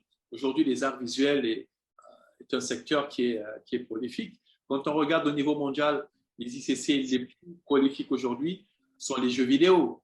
Ils sont passés au-dessus du cinéma aujourd'hui dans les statistiques, mais pas encore en Afrique. En Afrique, on a d'autres secteurs les arts visuels sont bien placés, les disciplines comme la mode, etc.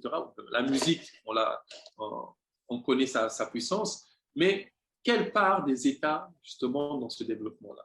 Alors, il faut comprendre une chose, c'est que nos États, pendant très, très longtemps, beaucoup d'États en Afrique n'avaient pas pris cette dimension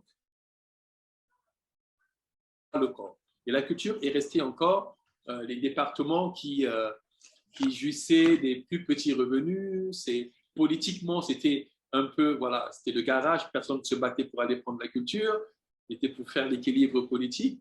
Mais de plus en plus, avec les actions, que ce soit d'institutions internationales, mais quelquefois de gouvernements eux-mêmes, on a eu des ministres de culture très dynamiques qui ont réussi à pousser quand même, on parlait des politiques culturelles, à travailler sur les politiques culturelles de leur pays. Donc aujourd'hui, on ne peut pas dire que cette part de l'État est nulle. Quand je vois, et je parlerai vous connaissez sûrement la Convention sur la protection et la promotion de la diversité des expressions culturelles avec l'UNESCO, où plusieurs États l'ont ratifié et ont reconnu le poids économique des ICC de la culture. Et grâce aux rapports qu'ils soumettent, on peut se rendre compte qu'il y a quand même de l'argent qui est mis. Ils participent quand même, d'accord, mais ce n'est jamais assez. C'est encore très, très, très petit, il faut le reconnaître. Et aujourd'hui, si je parle au niveau continental, l'Union africaine a déclaré aussi cette année, je vais me tromper peut-être, vous me corrigerez, c'est l'année de la culture, en tout cas pour l'Union africaine. Ça ouvre peut-être des perspectives en pensant que les États vont beaucoup plus appuyer le secteur de la culture, mais on a dans certains pays quelques initiatives intéressantes qui commencent à naître, hein, des pays où les gouvernements essaient d'appuyer de plus en plus. Mais l'État devrait avoir une part importante justement dans le développement du secteur. Ils peuvent, nos États, beaucoup d'États sont assez riches. Après, pour eux, pour certains, c'est des questions de priorité. Mais aujourd'hui, le vivier de la culture, le poids économique de la culture, si on arrive à le démontrer avec des statistiques partout, je pense que ça peut faire bouger les lignes auprès des États. Mais il faut continuer à pousser les États. Et souvent, beaucoup d'États ne savent pas comment intervenir sur le secteur. Donc, le secteur, c'est aux industries culturelles et créatives de leur montrer comment ils ont besoin d'être soutenus, comment ils ont besoin d'être accompagnés, soit par l'État lui-même, soit par le biais de la coopération multilatérale ou bilatérale que nos États ont avec des institutions ou d'autres pays. Merci beaucoup, Luc. Alors, il y a une question qui, je pense, est beaucoup plus adressée à vous tous. C'est comment faire pour que la culture peut être un business bancable? Si oui, quel est le chiffre d'affaires et qu'est-ce qu'on doit conseiller aux jeunes? Est-ce qu'on pourrait conseiller aux jeunes à s'y investir? Là, je vais donner la parole à Luc et puis après Freddy, Shabani et Amani vont essayer de répondre. Si la culture peut être un business bancable, je pense que Papy, Jamaïca nous l'a dit tout à l'heure. Il a essayé de s'aligner sur l'innovation, il s'est aligné sur l'investissement en termes de matériel et aussi avec un objectif de qualité, et ce qui lui permet d'atteindre un nouveau public. Donc, je pense, oui, la culture, c'est peut-être un business bancable. Et on a des ICC qui réussissent à le faire. Mais tout est question de stratégie, de capacité. L'environnement aussi est important, le contexte est important. Et je pense que pour les jeunes, oui, ils peuvent. Je ne parlerai pas de chiffre d'affaires parce que ça dépend vraiment de l'activité. Et quand on a réussi à identifier son public et quand on a réussi à maîtriser son processus de création, de production et de diffusion, je pense qu'on peut toucher des publics. Il suffit d'une stratégie et un peu d'accompagnement. Je pense que c'est possible. Freddy? Oui, tout à fait. Je pense qu'on peut réussir dans la culture, on peut réussir dans l'art d'un point de vue business, mais aussi d'un point de vue intérieur. Je veux dire, pour moi, l'artiste doit être aussi important, doit être aussi bien considéré qu'un avocat, qu'un fonctionnaire à la banque. C'est-à-dire, il a un rôle à jouer dans la société, il a une parole à dire, il a quelque chose à échanger, il a quelque chose à dire sur ce qui se passe. Donc, c'est important d'un point de vue forcément économique, mais pour moi, le plus important, c'est toujours la raison d'être. Pourquoi? C'est quoi la raison d'être de la culture? Tu sais, on ne peut pas non plus tout le temps le chiffrer qu'au niveau bankable, tu sais. Donc, la raison d'être qui est pour moi, justement, on a quelque chose à dire, on a quelque chose à faire, qui est pour moi beaucoup plus importante. Donc, on a un message à passer, on a quelque chose à véhiculer. En fait, c'est pour répondre à la dernière question qui disait est-ce qu'on peut le conseiller aux jeunes? Bien entendu qu'on peut le conseiller aux jeunes, bien entendu que la culture et l'art peut sauver, peut influencer, peut changer les choses. Donc oui, c'est bankable dans les deux côtés, je dirais. Merci beaucoup, Freddy. Alors là, je posais l'autre question qu'on reçoit des participants à Papy et Shabani, c'est est-ce que le grand blocage n'est pas au niveau de la loi sur la protection intellectuelle qui au Burundi est inactive jusqu'aujourd'hui? Parce que selon la personne qui a posé la question, Les producteurs nationaux comme internationaux ne veulent pas prendre des risques en injectant des sommes qu'ils ne vont pas rentabiliser. Ils veulent avoir votre avis sur ce point-là. Papi ou vous avez entendu? Oui, oui. Mm-hmm. En fait, moi, je pense à là où quelqu'un dit qu'il y a un producteur qui ne peut pas injecter son argent parce qu'il craint comment il va rentabiliser ça. Ou bien s'il y a la loi qui l'empêche à ne pas avoir beaucoup de mesures de sécurité sur ça. Moi, je pense que la meilleure chose d'abord pour toute chose, quand tu veux prendre un risque, tu dois calculer les risques d'investissement et tu dois savoir comment je peux rentabiliser ce que je suis en train de m'engager dedans. Ça revient de presque la même chose qu'on disait. Est-ce que la culture pourrait être un projet bancable? Oui. Pourquoi? Premièrement, quand vous écrivez votre projet, bien vous avez une idée de quelque chose, vous devez faire l'étude du milieu.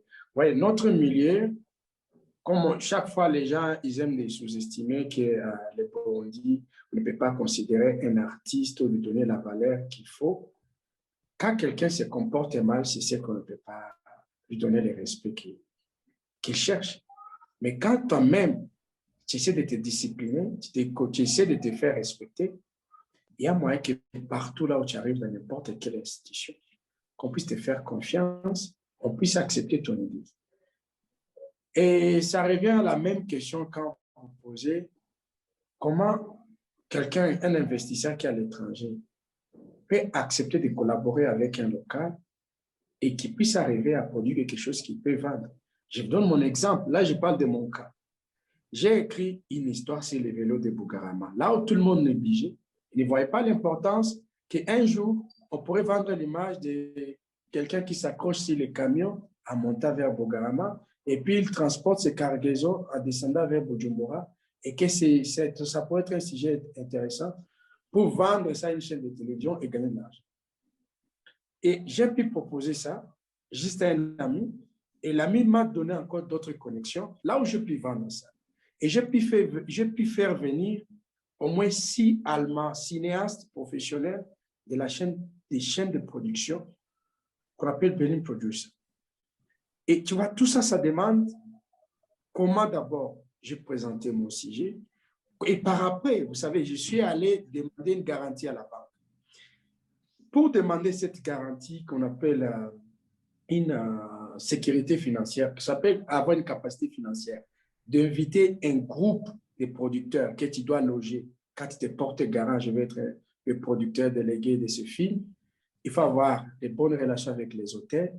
L'hôtel, quand il te demande un chèque de garantie, il faut déjà être en bonne relation avec ta banque. Ta banque va te couvrir. Ça demande quoi? Ça demande aussi qu'on appelle la crédibilité que tu as avec ta banque. Si tu n'as jamais fait des escroqueries, tu n'as jamais envoyé des chèques sans provision, et tu expliques à ta banque, voilà mon idée, voilà mon projet, mais que ça va m'apporter autant d'argent dans 6 mois.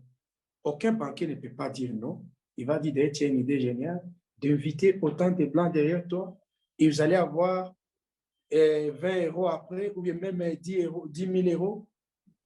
Chaque banquier va dire, je vois que tu es en train de gagner de crédibilité internationale et faire entrer des devises dans ton. Si il arriverait à tout le jeune à imaginer, à proposer des contenus locaux et vendre ça à l'extérieur, c'est ce qui va régénérer des devises dans notre pays. Je sais qu'il y a beaucoup de jeunes qui commencent à vivre ou à gagner des devises grâce tout simplement à leur chaîne YouTube. Et ils sont là avec des devises chaque fois, chaque fin du mois. Tu vas les voir avec 1 000 ou 2 000 €. Cela veut dire qu'il arrive à exporter les contenus locaux à l'extérieur. Et maintenant, comment les artistes qui doutent encore, ou bien quelqu'un qui croise les bras, et puis il pense à la facilité, est-ce qu'il a déjà essayé? Parce qu'avant de dire quelque chose, est-ce que tu as essayé, et puis on t'a dit non, et puis revenir poser la question à celui qui a de l'expérience, celui qui peut t'endosser tes courus. C'est pourquoi on appelle un avaliseur. Tu as cherché un avaliseur, et puis on t'a dit, on ne peut pas t'accepter dans une institution financière, ou bien on ne peut pas te donner la chance d'avoir un partenaire à l'extérieur. Je travaille maintenant avec ECZ. ECZ, c'est une organisation aussi allemande qui nous facilite beaucoup de choses, même à trouver. Pour plus vite. Oui, continue. Qui te facilite même à trouver des partenaires à l'extérieur et qui peut venir te renforcer tes compétences sans beaucoup d'exigences et vous collaborez, vous échangez. Et ça fait Exchange Cooperation. Et vous allez arriver dans votre domaine à renforcer tes compétences et à trouver les moyens à avancer sur un projet que tu es en train de développer. Ça, c'est des choses qui se passent si quelqu'un demande des renseignements. Merci. Merci beaucoup. On a une question pour Luc. Quelle stratégie pour influencer les pouvoirs publics afin qu'on ait plus d'actions pour le développement du secteur? Alors, vous savez, les stratégies pour influencer les pouvoirs publics, c'est du lobbying. Mais le lobbying, on ne peut pas le faire seul, on ne peut pas aller en rang dispersé. Et la grosse stratégie, c'est qu'on se constitue en force de proposition, des moments concrètes, mais en se mettant ensemble. On ne peut constituer une grosse force de proposition que quand on est ensemble, quand on se réunit en tant qu'acteur culturel. Là, oui, on peut être un interlocuteur valable. Et je pense que c'est la seule stratégie aujourd'hui pour pouvoir influencer. Ce n'est pas influencer, revendiquer, etc., mais c'est arriver avec une force de proposition, mais concrète. Savoir ce qu'on veut avec un programme précis, avec des demandes précises. Moi, je pense que c'est la plus grosse stratégie, le lobbying groupé, mais la société civile peut le faire, peut se regrouper et parler au pouvoir public pour faire des propositions, pour nouer vraiment un réel partenariat public-privé. Moi, je pense que c'est l'une des plus... sont des stratégies qui ont payé partout. Merci beaucoup. On a une question pour Shabani et Freddy. Expliquez davantage la chaîne de valeur, comment créer des moyens, parce que c'est le souci en fait, selon ITEL P15, qui dit que pour maintenir et aller de l'avant dans leurs activités. Qu'ils expliquent davantage la chaîne de valeur, c'est comment créer des moyens, peut-être au niveau du théâtre, et Shabani au niveau de la musique, comment créer des moyens, comment créer une économie, je pense que c'est la question-là. Il entend quoi par moyens? Des moyens financiers, des moyens... Je pense que ça doit comporter le tout, ça doit être le moyen financier, pour moi les moyens également artistiques, je pense aussi. Je pense que Luc a très bien résumé tout à l'heure en parlant de structuration, je pense. Il est impératif, en tout cas au niveau du secteur artistique, au niveau du théâtre, de se structurer. Je pense que l'erreur, enfin, c'est pas une erreur, c'est-à-dire on était à nos débuts, c'est-à-dire on a tellement privilégié l'artistique à nos tout débuts, c'est-à-dire en mettant toutes nos forces et toute notre énergie à mettre des formations en écriture, en mise en scène, en jeu d'acteur, en scénographie. Et je pense qu'on a oublié un aspect important, c'est-à-dire qui est l'administration, c'est-à-dire qu'est-ce qui va faire en sorte que tous ces secteurs artistiques puissent être gérés, puissent être combinés. Donc, pour moi, les moyens passent par ça, en fait. C'est-à-dire, pour pouvoir créer beaucoup plus de moyens, il faut qu'on soit structuré. Il faut qu'on sache justement ce qui se fait de mieux ailleurs et qu'on puisse apprendre, justement d'autres institutions, comme par exemple les récréatrales, qui font du très, très bon travail au niveau de la diffusion, au niveau de la production. Et donc, moi, je dirais tout simplement, voilà, pour créer plus de moyens, comme l'a très bien résumé Luc, c'est-à-dire il faut qu'on se structure, il faut qu'on soit structuré et qu'on sache exactement ce que l'on veut et comment est-ce qu'on le veut.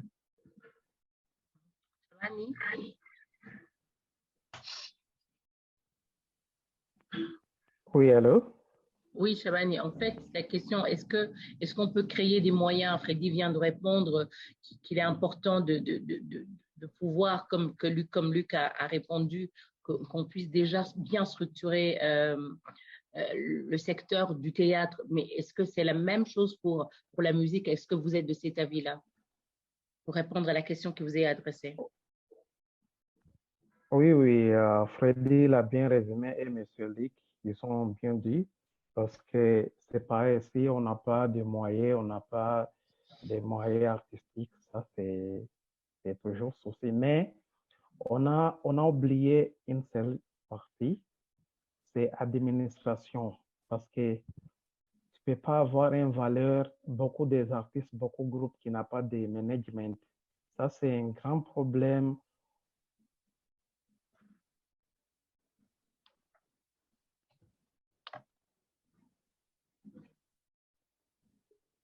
Oui, Luc?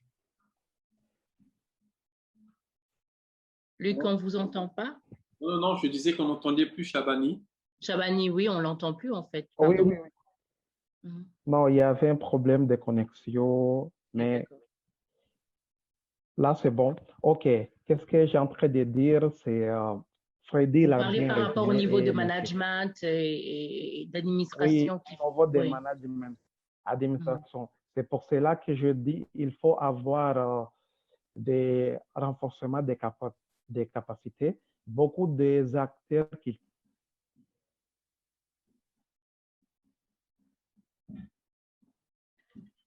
OK. Je pense que Luc, que Shabani a un problème de connexion. Shabani, tu nous reçois?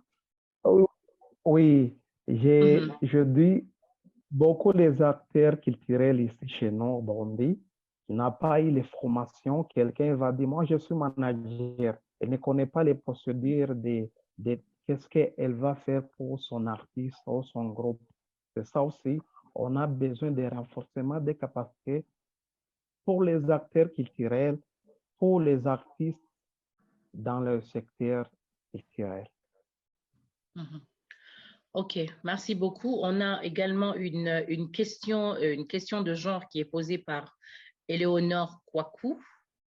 Elle pose la question suivante. Vous m'excuserez, c'est très long.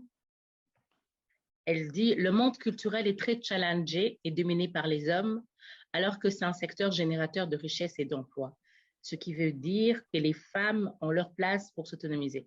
Cependant, le constat est que tous les acteurs et actrices, particulièrement les femmes du domaine, sont confrontés à des violences et abus ou exploitations pour pouvoir avoir accès à des opportunités, ce qui décourage certaines personnes à s'intéresser au secteur. Qu'est-ce qui est fait pour intégrer le genre, le respect des droits et réduire ces effets néfastes qui minent le secteur? Luc, je ne sais pas si tu peux déjà nous aider à répondre. Et puis, peut-être plus tard. Oui, peut-être que j'ai aussi Freddy qui travaille dans la création et qui engage des hommes et des femmes. C'est vrai que la question du genre est une question à prendre avec beaucoup de facettes. Parce qu'en même temps que certaines vous ont dit plus de place, il y en a qui se disent ne nous donnez pas de la place, engagez-nous pour nos compétences. Et je pense qu'il faut ne plus faire de distinction, à mon avis, et donner cette chance à toutes. Aujourd'hui, il y a 10-15 ans, on se plaignait, on n'a pas de technicienne. Aujourd'hui, dans certains pays, elles ont pris le lead aussi. Je vais donner un exemple. Regardez, au Sénégal, qui est un pays qui est très, très musical. Est-ce que vous savez qu'il y a plus de femmes chanteuses que d'hommes? Au Sénégal, par exemple. Ils ont de la place, mais c'est aussi culturel. Il y a des criottes, etc. Moi, je pense que la question du genre et la place de la femme je ne nie pas qu'il y a des violences, qu'il y a de la stigmatisation, mais je pense que c'est quelque chose qu'il faut prendre dans le tout. Et moi, la première chose que je mets en avant, c'est la qualité justement de leur savoir-faire. La qualité des hommes, bien sûr. Il faut faire attention parce qu'on a quand même une minorité quelquefois dans les équilibres. Et il y a plusieurs programmes justement qui travaillent sur les questions de genre. Et c'est très bien dans les secteurs où on ne les voit pas beaucoup. Mais souvent, ce n'est pas parce qu'elles ne sont pas compétentes qu'on ne les voit beaucoup. Quelquefois, elles le disent, elles ont peur d'y venir. Mais c'est d'ouvrir. Que le DCC s'ouvre à tout le monde et c'est d'encourager. Je pense que c'est ça, c'est rassurer et encourager les femmes à venir parce qu'elles ont des compétences pour cela. Peut-être que Freddy... Oui. Oui, Freddy. Ben, moi, je dirais que c'est un peu le sens inverse au théâtre. Tu sais, je veux dire, on a beaucoup, beaucoup, beaucoup par rapport à la question du genre. Je veux dire, quand je regarde un peu depuis mes débuts jusqu'à maintenant, les femmes dominent largement dans le théâtre. Rien qu'à Bouger sans tabou, par exemple, je pense la plupart, que ce soit pour la régie technique, pour l'administration, ou même par rapport aux auteurs, aux metteurs en scène, il y a de plus en plus de femmes qui prennent le lead, qui prennent le métier à bras le corps et qui s'affirment avec des convictions profondes et, euh, et professionnelles. Donc, au niveau du théâtre, je pense qu'elles sont présentes, elles sont présentes. On ne se pose pas, on se pose même pas la question du genre en fait, parce que le genre est représenté quelque part. Donc, je dirais à Eleonore. C'est qui encore le nom? Pardon, j'ai pas vu, j'ai pas fait attention. Eleonore Kwaku. Eleonore Kwaku, bah, tu es la bienvenue à Bouger sans tabou. Voilà. Merci beaucoup, Freddy. Alors, la prochaine question s'adresse au projet PASAC. Et là, je pense que ça doit être soit la personne du PASAC, Dorine, qui pourrait répondre. La chaîne de valeur au Burundi se bloque pour moi à 2 niveaux. Au début, c'est le capital et à la fin, la vente. Ces 2 soucis sont majeurs. Comment le projet compte y remédier? Je ne sais pas s'il y a une personne du PASAC qui… Je vais répondre, Diane. Ouais. C'est un point de vue. Après, nous, dans le cadre de ce projet européen d'appui au secteur de la culture au Burundi, on n'ambitionne pas de tout faire non plus, parce qu'on n'est pas le ministère de la Culture, on n'a pas ce mandat. Et donc, on n'est pas là pour résoudre tous les problèmes, mais pour essayer, en tout cas, de contribuer à cette fameuse structuration dont on n'a pas arrêté de parler tout à l'heure, et qui s'entend par, quand Luc a présenté cette chaîne des valeurs, c'est, voilà, il manque un certain nombre de métiers au niveau de cette chaîne de valeurs qui vont faire en sorte que le secteur, ou en tout cas le tissu culturel burundais se structure et que d'une manière ou d'une autre, il y ait injection de capital. Mais quand on parle de capital, ce n'est pas qu'une question d'argent. Je pense que c'était très important tout à l'heure quand Freddy a ramené l'autre dimension, parce que quand on parle d'industrie culturelle et créative, il y a la dimension économique, certes, mais il y a surtout la dimension culturelle, identitaire. Et donc, on parle de capital humain. Et quelque part, c'est de ça qu'on parle. Quand on lance ce projet et quand le commanditaire qui a lancé le projet, au-delà de structurer le secteur, avait une volonté de dire il faut créer des emplois pour les jeunes. Et nous, en tant qu'Africalia, et avec tous les partenaires qui nous ont rejoints dans ce projet, c'est quelque part une préoccupation profonde qu'on a dans le cadre de ce programme et dans tous les autres programmes que l'on met en œuvre. Pourquoi? Parce que le monde est en train d'avancer.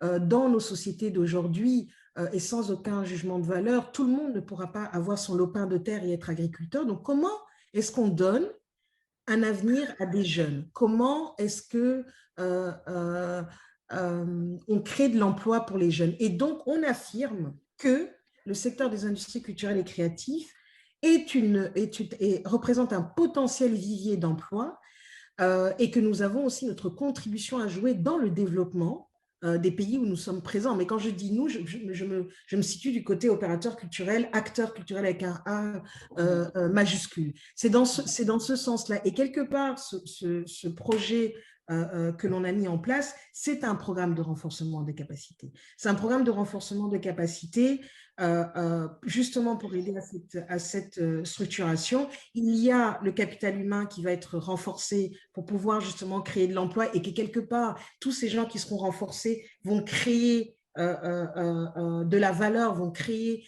des emplois et être émulation pour tous ceux qui viennent après. Ça va être figure d'exemple. Et donc, ce n'est pas à PASAC de créer. PASAC va contribuer à créer. Et au-delà de ça, évidemment qu'il y a toute une partie aussi par rapport évidemment, on va lancer des appels à projets pour pouvoir aussi dynamiser et un petit peu mettre des financements dans ces initiatives culturelles qui doivent naître, qui doivent se renforcer et que les gens vont pouvoir créer, vont pouvoir faire des festivals, vont pouvoir whatever, ce qui les intéresse, pour autant que le projet est pertinent, parce qu'il y aura quand même des critères de sélection et tout un jury. Donc voilà, l'injection va venir comme ça. On a un axe entrepreneuriale que l'on met en place, où nous allons accompagner des entreprises culturelles et créatives afin de les renforcer à différents niveaux, mais pour qu'elles jouent leur rôle à un moment donné. Je pense que tous les intervenants qu'on a ce matin l'ont souligné à de multiples reprises. Et donc voilà, le programme, il va agir à ces différents niveaux. Donc, il y a un appui sur le capital humain, et puis il y a un appui sur le capital financier, mais d'abord, moi je dis toujours, hein, avoir de l'argent, et le dépenser n'est pas compliqué. C'est à quoi on le dépense et comment on le dépense. Et tout l'objet est là quelque part. Et donc voilà. Je ne sais pas si j'ai répondu à la personne, mais c'était un point de vue qu'il exprimait. Voilà, nous, en tout cas, on l'a circonscrit comme ça au sein du PASAC. Et comme je dirais, ça sera une question de saisir des opportunités et comment on les transforme. Merci beaucoup, Dorine, pour les éclaircissements. Il y a une dernière question pour Luc. Est-ce qu'un écrivain qui n'appartient pas, c'est une question qui vient de Edouard Namatungiro, qui n'appartient pas à aucune association, fait-il partie d'une industrie créative? Oui, pourquoi pas. On le dit, dans l'une des définitions, c'est la création individuelle. De toute façon, c'est un acteur, il est au début de la chaîne de valeur, donc il continue à produire, à écrire ses livres, qu'il appartienne ou pas à une association, il reste créateur et ses œuvres peuvent être exploitées, elles peuvent être mises sur le marché, donc elles peuvent suivre tout ce processus de production et d'édition. Donc oui, il n'y a pas besoin il n'y a aucune obligation à faire partie d'une association pour être un acteur justement des ICC aujourd'hui. Donc oui, effectivement, c'est un créateur, il crée des œuvres qui sont produites, qui sont éditées et qui sont mises à disposition du public. Donc, il peut travailler avec d'autres industries pour l'exploitation de ces œuvres. Totalement. Merci beaucoup, Luc. Alors, il y a une proposition, il y a aussi des propositions dans les questions-réponses qu'on a reçues. Est-ce que pour le droit d'auteur, c'est M. Léonidas Zigamasao qui propose qu'il y ait en fait un plaidoyer au sein de l'Assemblée générale et Sénat afin qu'une loi soit mise en place. Je dois dire qu'il y a une loi qui est déjà en place et pour lui, il dit que c'est aussi pour encourager les jeunes à investir. J'aimerais avoir là les avis de Freddy, de Chabani et de Papi. Mais d'ores et déjà, je dois dire à Léonidas qu'il y a une loi qui est déjà en place. Il y a même un bureau des droits d'auteur qui est déjà mis en place. Alors pour le droit d'auteur, est-ce que ce plaidoyer-là, faut-il qu'on le fasse ensemble? Parce que c'est aussi une question qui a été adressée au COPRODAC. Faut-il qu'on le fasse ensemble en tant qu'acteur culturel? Ça, j'aimerais bien que Freddy, Papi et Chabani puissent y réagir.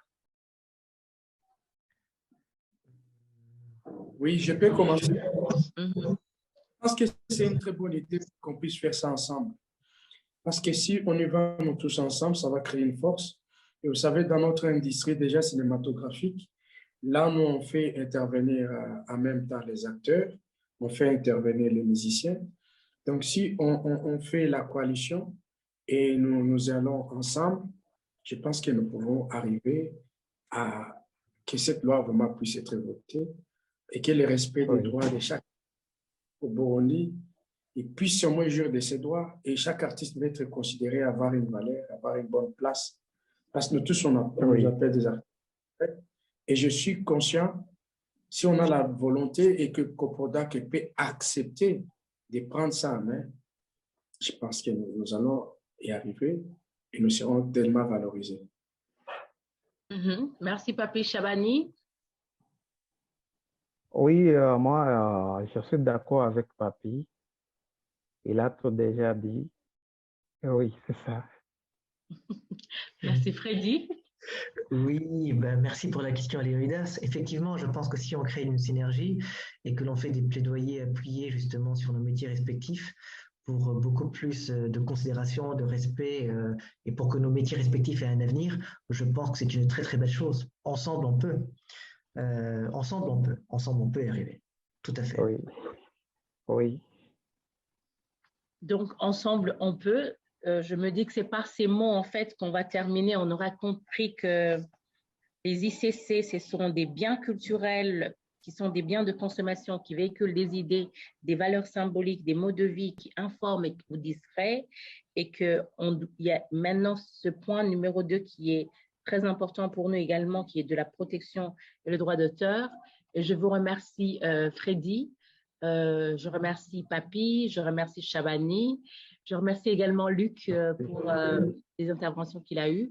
Maintenant, je vais repasser la parole à Dorine. Merci beaucoup, Dorine. Et j'espère que cet échange a été constructif. Merci à Diane d'avoir géré cet échange vraiment avec beaucoup comment dirais-je, de grâce et puis surtout de professionnalisme dans ce secteur qui nous est si cher. Et merci à tous les panélistes, évidemment, d'avoir été avec nous ce matin. Je pense que ce panel devrait être le premier, mais certainement pas le dernier.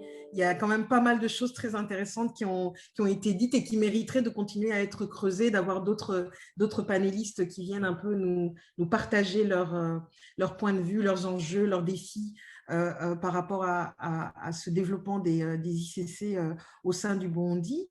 Alors, pour en revenir au projet européen d'appui au secteur de la culture au Burundi que nous avons lancé le 12 avril dernier à Bujumbura, pas mal de choses qui ont été dites et qui ont été levées au cours de ce webinaire.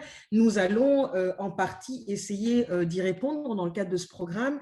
Et donc, moi, je voudrais encourager tout un chacun de pouvoir de consulter régulièrement le site web du PASAC Burundi et les pages des réseaux sociaux du PASAC où nous relayons un certain nombre d'informations, de ressources sur le secteur, mais également les activités qui vont être menées dans le secteur.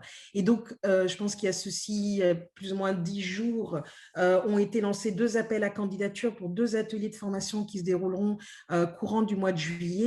Je vous encourage à vous y inscrire. Donc, il y a un atelier en administration culturelle. On en a parlé. On en a besoin de gestionnaires, d'administrateurs, de coordonnateurs, voilà, de ces structures culturelles qui quelque part constituent le tissu culturel au Burundi.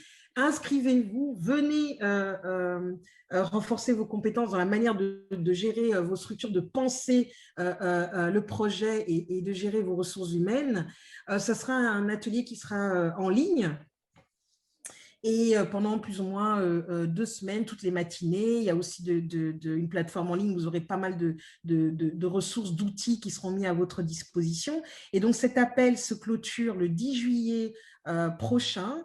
Et la formation aura lieu du 26 juillet au 6 août. C'est en matinée en ligne. Ça, c'est pour la formation d'administration culturelle. Il y a un autre appel qui a été sorti récemment et qui, lui, est un atelier de renforcement de capacité pour les techniciens en sonorisation. Il se clôture également le 10 juillet prochain et il aura lieu du 26 juillet au 31 juillet à Bujumbura. Donc, je vous invite à répondre à ces deux ateliers de formation, à ces 2 appels à candidature pour les programmes de formation. Il y aura également un appel à candidature pour l'axe entrepreneurial qui sort aujourd'hui. Je ne sais pas s'il est encore en ligne, mais en tout cas, il sort aujourd'hui. Et là, ça sera pour tous les entrepreneurs qui voudraient faire passer leur entreprise à échelle. Donc, pour les scale-up, ça sort aujourd'hui. C'est tout frais. Et donc, voilà, là aussi, j'encourage les entrepreneurs du secteur à candidater. Vous avez toutes les chances. Il y a des critères de sélection qui sont émis. Donc tentez votre chance et gagnez un parcours d'incubation pour durant une quinzaine de mois, accompagné par Adisco et par Africalia. Alors, il y a d'autres formations qui sont également prévues plutôt au courant du mois de septembre. Et on y reviendra. Une des plus importantes que vous avez relevées pendant toute la session, qui porte sur les droits d'auteur, les fameux droits d'auteur. Donc voilà, ça va être quand même un des liants qui va se revenir assez souvent durant la mise en œuvre du PASAC. Alors, toutes les informations par rapport à toutes les activités que nous allons mener sont régulièrement mises en ligne sur le site web www.pasacburundi.org. PASAC, c'est P-A-S-A-C-C Burundi.org. Et il y a une seule adresse email pour nous joindre et nous serons en capacité de vous répondre, toute l'équipe du PASAC qui est représentée par une équipe de gestion, par Menia Media et Adisco, sur l'adresse email info@pasacburundi.org. Donc, toutes ces activités sont relayées à ce niveau-là. Vous avez un calendrier indicatif de tout ce qui vous attend. On espère que vous avez passé une bonne matinée avec nous, que vous en savez un peu plus sur les industries culturelles et créatives, mais nous ne manquerons pas d'y revenir assez souvent. Et je vous souhaite au nom de tous les partenaires un excellent week-end et que surtout la révolution démocratique culturelle continue et se construit avec et par nous et avec vous. Voilà, au revoir tout le monde, merci. Merci beaucoup. Merci beaucoup. Merci, à bientôt. À bientôt. Merci, Luc. Merci, Diane. Merci. Papi. Merci, Diane. Merci. Merci à tous. Merci. Merci à tous. Merci beaucoup.